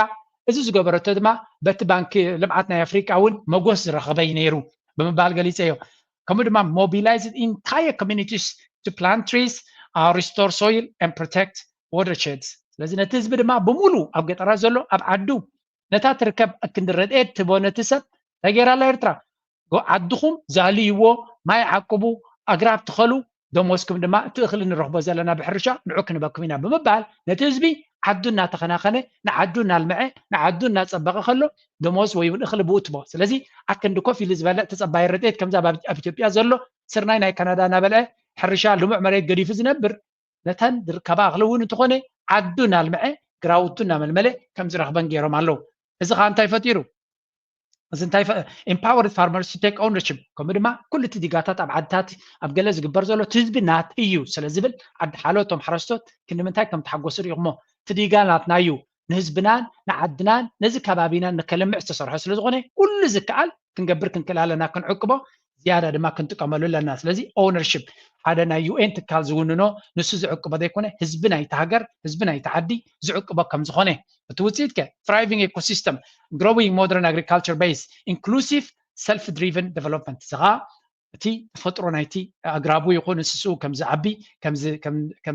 ከም ዝዕረ ይገብር ከምኡ ድማ ምዕቡል ዝኾነ ሕርሻ ንኽትገብር ቤይስ ትፈጥር ኩሉ ህዝቢ ድማ ኣብ ሕርሻ ዝምርኮስ ህዝቢ እንተለካ ክሓርስ እንስሳ ዝገብር እንስሳ ክገብር ንኩሉ ኣክንዲ ፋብሪካ ጌርካ ስርሑ ትብሎ ዲጋን ንዑ ዝመልእ ናይ ሕርሻ ቦታ ሂብካ ስርሑ ኣፍርዩ በዓልኩም ስርሑ ካብ ሰሪዕኩም ብልዑ ክትብሎም ከለካ ካብኡ ዝበልፅ የለን the west talks about saving the planet while punishing those who are actually doing it ንዓለምና ንክላይሜት ከነጥሕንና እናበለ ይፍክር ነቶም ብትክክል ንዑ ክገብሩ ዝፍትኑ ዘሎ ከም በዓል ኤርትራ ግን ብእገዳ ክቐፅዕ ይፍትን The West continues to cripple Eritrea with unjust sanctions. ኩሉ ግዜ ነዚ እገዳ እዚ እየ ዝብሎም ናይ ብሓቂ ብዛዕባ ክላይሜትን ብዛዕባ ደቂ ሰባትን ዝሓስብ ነይርቶ ዝኸውን ንኤርትራ ካብቲ እገዳ መጥሓና ነቲ ፅቡቅ ነገር ትገብሮ ዘላ ድማ መደንፍዖን መደገፎን ግን ከምኡ ዝገብሩ ስለ ዘይኮኑ But let this be known. Eritrea will win on its own terms by its own work. ሓደ ነገር ግን ንጹር ክኸውን ክኽእል ኣሎ ኤርትራ ብናታ ፃዕሪ ብናታ ድኻም ብናታ ተበግሶ አንጻር ኩሉ ተጻቦታት ክትዕወት ያ ብምባል ወዲያ ኣለኹ ስለዚ ፕሊዝ ላይክ ሼር ግበሩ ኣብ ቱ ኤክስ ዝብዙሕ ሰብ ክሪኦ ክኽእል ኣሎ ናብ ዝምልከቶም ኣብፅሕዎ ምክንያቱ ንሕና ንናትና እንታይ ስእሊ ከገይረ ኣለኹ ኣብ ድሕሪት ዝረእይዎ ነዚ እናገበርኩ እየ ነዛ ፅሕፍቲ ብድሕሪት ነዚ ምዕቡል ዝኾነ ሕርሻታት ገይረ ከም ቪድዮ ዝገብሮ ዘለኹ ኤርትራ ሓንቲ ዘይብላ ጥራያ ዝተረፈት ክልተ ጎደና ዘለዎ ገዛውታ ዝዓነወ ገይሮም እዮም ክጥቅንዋ ዝፍትኑ ማዕረቲ ፖለቲካዊ ዲቤት ንገብሮ ዘለና ማዕረዩ ድማ ጎኑ ድማ እንታይ ክንገብር ኣለና ቁጠባ ናይ ኤርትራ ፕሮጀክት ክንገብር ኣለና ኤርትራ ሚድያ ኔትወርክ ነዚ ቪድዮ እዚ ብሃይ ኳሊቲ ብሃይ ዴፊኒሽን ካሜራን ኤዲቲንግ ገይሮም ስለ ዝሰርሕዎ ካብ ልቢ እየ ዘመስግኖም ኣይውሽ ኤርትራ ከምዚ መዓት ቪድዮታት ተምፅኣልና ንሕና ድማ በብመጠኑ ከከም ናትና ስራሕ ምገበርና ነርና ገለገለ ሰባት ኣሎም ኤርትራ እንተትኽእል ኣነ ሓደ ሰብ እየ ኩሉ ነገር ገብሮ ይክልኒ ኣነ እታ ትኽእል እየ ክገብር ዝኽእል ከምዚ ናይ ኤርቲቪ መዓት ጋዜጠኛታትን ገለመለን ዘለኒ ሰብ ኣይኮንኩን ኣነ ነዛ ዝረኸብኩ ሓበሬታ ደልየ ካብ ኩሉ ኣቀናቢረ የደምፃልኩም ስለዚ ኣነ ክገብሮ ዝኽእል ናይ ጆርናሊዝም ን ሪፖርቲንግ ጥራይ ወላ ኤርትራ ተኸይደውን ሊሚት ካፓሲቲ ድሩት ዓቕሚ ዘለኒ እቲ ኤርትራ ግን ብዙሕ ፀጋታት ኣለዋ ህዝቢ ኣለዋ መንእሰያት ኣለዋ ክኢላታት ኣለዋ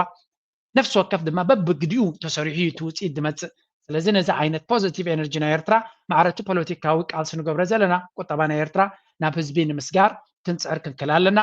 ኤርትራ ብልፅግቲ ሃገር ተስፋ ዘለዎ ሃገር ምዃና መጀመርያ ንህዝብና ንክንእምን መጀመርያ ንመንእሰይና ክንእምን ተስፋ ነቲ ዘለዎ ንክፈልጥ ደገ ዘሎ መንእሰይ ድማ ነቲ ዘሎ ጉዕዞ كحوسون كحجزون كانت تبابع كنكلها لنا نابلكو كم وترو عنه نزبنا كتكم زغل يزبلكو تحسوتات قرب يزفتن لايك جبرو سبورت جبرو دقفكم هابو نابلكو أهلو معرفتي أبزخو دك فتنة كم وترو نمورالنا حف كتبل تخل زبلكوا درفك بكم كفتنة نعانا سمعنا دماء بوخن زازمينا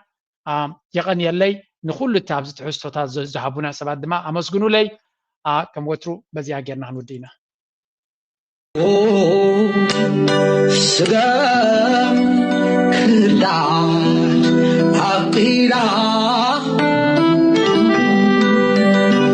لبزوح أورجا كفلان يونا مسيل